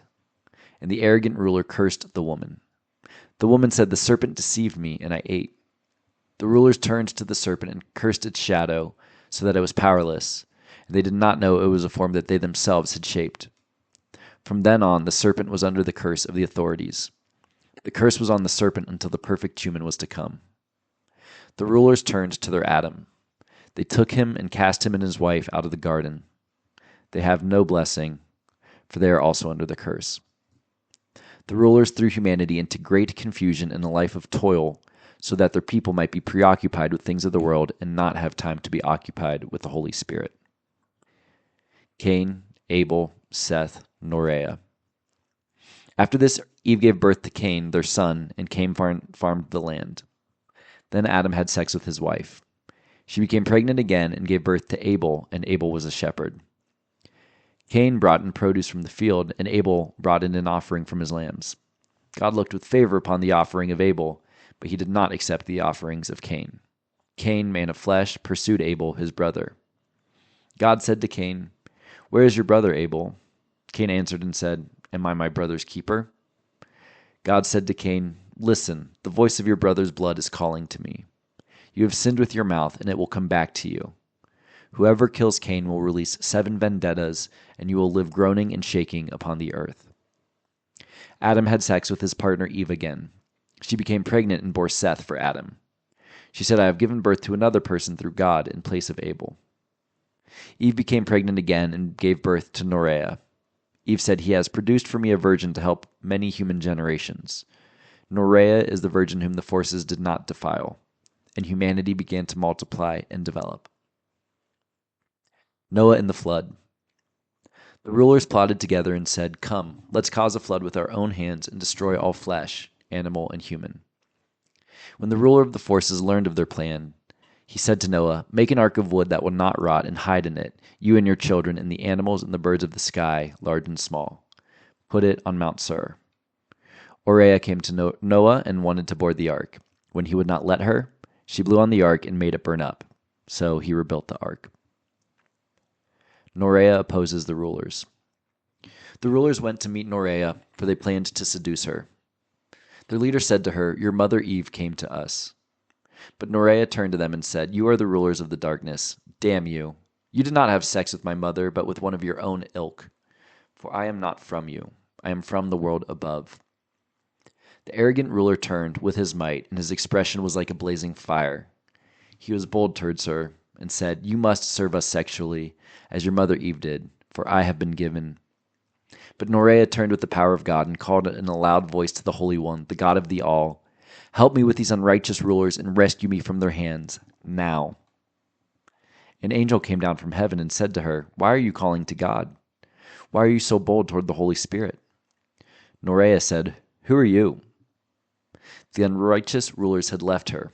The angel said, "I am Elalith, understanding, the great angel who stands before the Holy Spirit. I have been sent to speak with you and rescue you from the hand of the lawless ones, and I shall teach you about your root." The dialogue of Norea and Elalith. I cannot describe the power of that angel. Its appearance is like fine gold, and its garment is like snow. My mouth simply cannot bear to speak of its power and the appearance of its face. The great angel Elalith spoke to me and said, "I am understanding. I am one of the 4 luminaries who stand before the great invisible spirit. Do you think these rulers have power over you? None of them can overpower the root of truth, for on behalf of the root of truth, a figure has appeared in the last days, and these authorities will be restrained. These authorities cannot defile you or that generation, for your home is with incorruptibility, where the virgin spirit dwells, who is superior to the authorities of chaos and their world." Elalith, story of creation. I said, "My Lord, teach me about the power of these authorities. How did they come into being? With what kind of nature? Of what material? Who created them and their power?" The great angel Elalith, who is understanding, said to me, "Incorruptibility dwells within the infinite realms. Sophia, who is called Pistis, wanted to create something by herself, without her partner, and what she produced was from above." There is a curtain between the realms above and aeons below.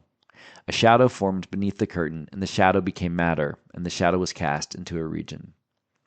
What she produced came to be something material, like an aborted fetus. It took shape from the shadow, and it became an arrogant beast resembling a lion. It was androgynous, as I have already said, because it came from matter.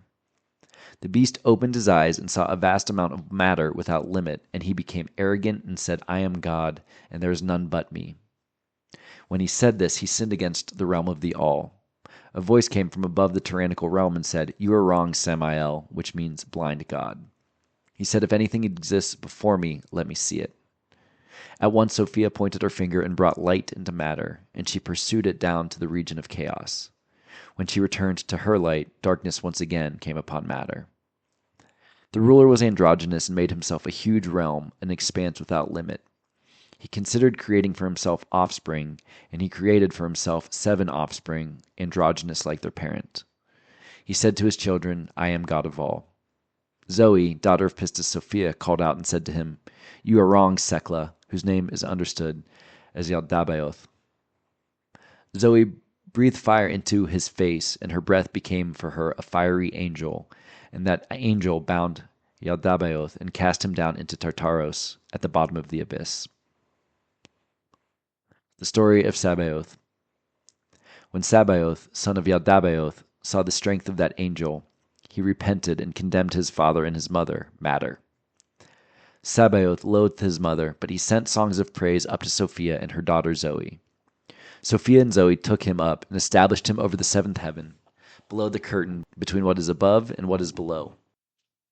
He is called God of the powers, Sabaoth, because he is above the power of chaos, for Sophia established him. When these things happened, Sabaoth made himself a huge 4-faced chariot of cherubim, and an infinity of angels as ministers and harps and lyres. Sophia took her daughter Zoe and made her sit at his right and teach him about the things that are in the 8th heaven, and she put the angel of wrath at his left. Since that day his right has been called life, and the left has represented the unrighteousness of the tyrannical realm above. These things happened before your time. When Yaldabaoth saw Sabaoth exalted in such great glory on high, he envied him, and his envy became something androgynous. This was the beginning of envy. Envy produced death, death produced children, and death put each in charge of a heaven. All the heavens of chaos were full of their masses. But all these things came to be by the will of the Father of the All, after the pattern of all that is above, so that the sum total of chaos might be reached. Look, I have taught you about the form of the rulers, the matter in which the form was produced, their parent, and their world. Conclusion. I said, My Lord, am I also from their matter? You and your offspring are from the Father, who is from the beginning. The souls come from above, from incorruptible light. So the authorities cannot approach them because of the spirit of truth within them, and all who know this way of truth are deathless among dying humanity. But that offspring will not appear now. It will appear after 3 ages, and free them from the bondage of the authorities' error. I said, My Lord, how long will it be? He said to me, Until the time when the true human in human form reveals the spirit of truth that the Father has sent. Then he will teach them about everything and anoint them with the oil of eternal life, given from the generation without a king. Then they will be freed of blind thought. They will trample death, which is of the authorities, and they will ascend into the infinite light where the offspring is. Then the authorities will surrender their years and ages. Angels will weep over their destruction, and their demons will mourn over their death. Then all the children of the light will know the truth and their root, and the Father of the All, and the Holy Spirit. And they will all say with one voice, The Father's truth is just, the child is over all, and with everyone, forever and ever, holy, holy, holy. Amen. The nature of the rulers.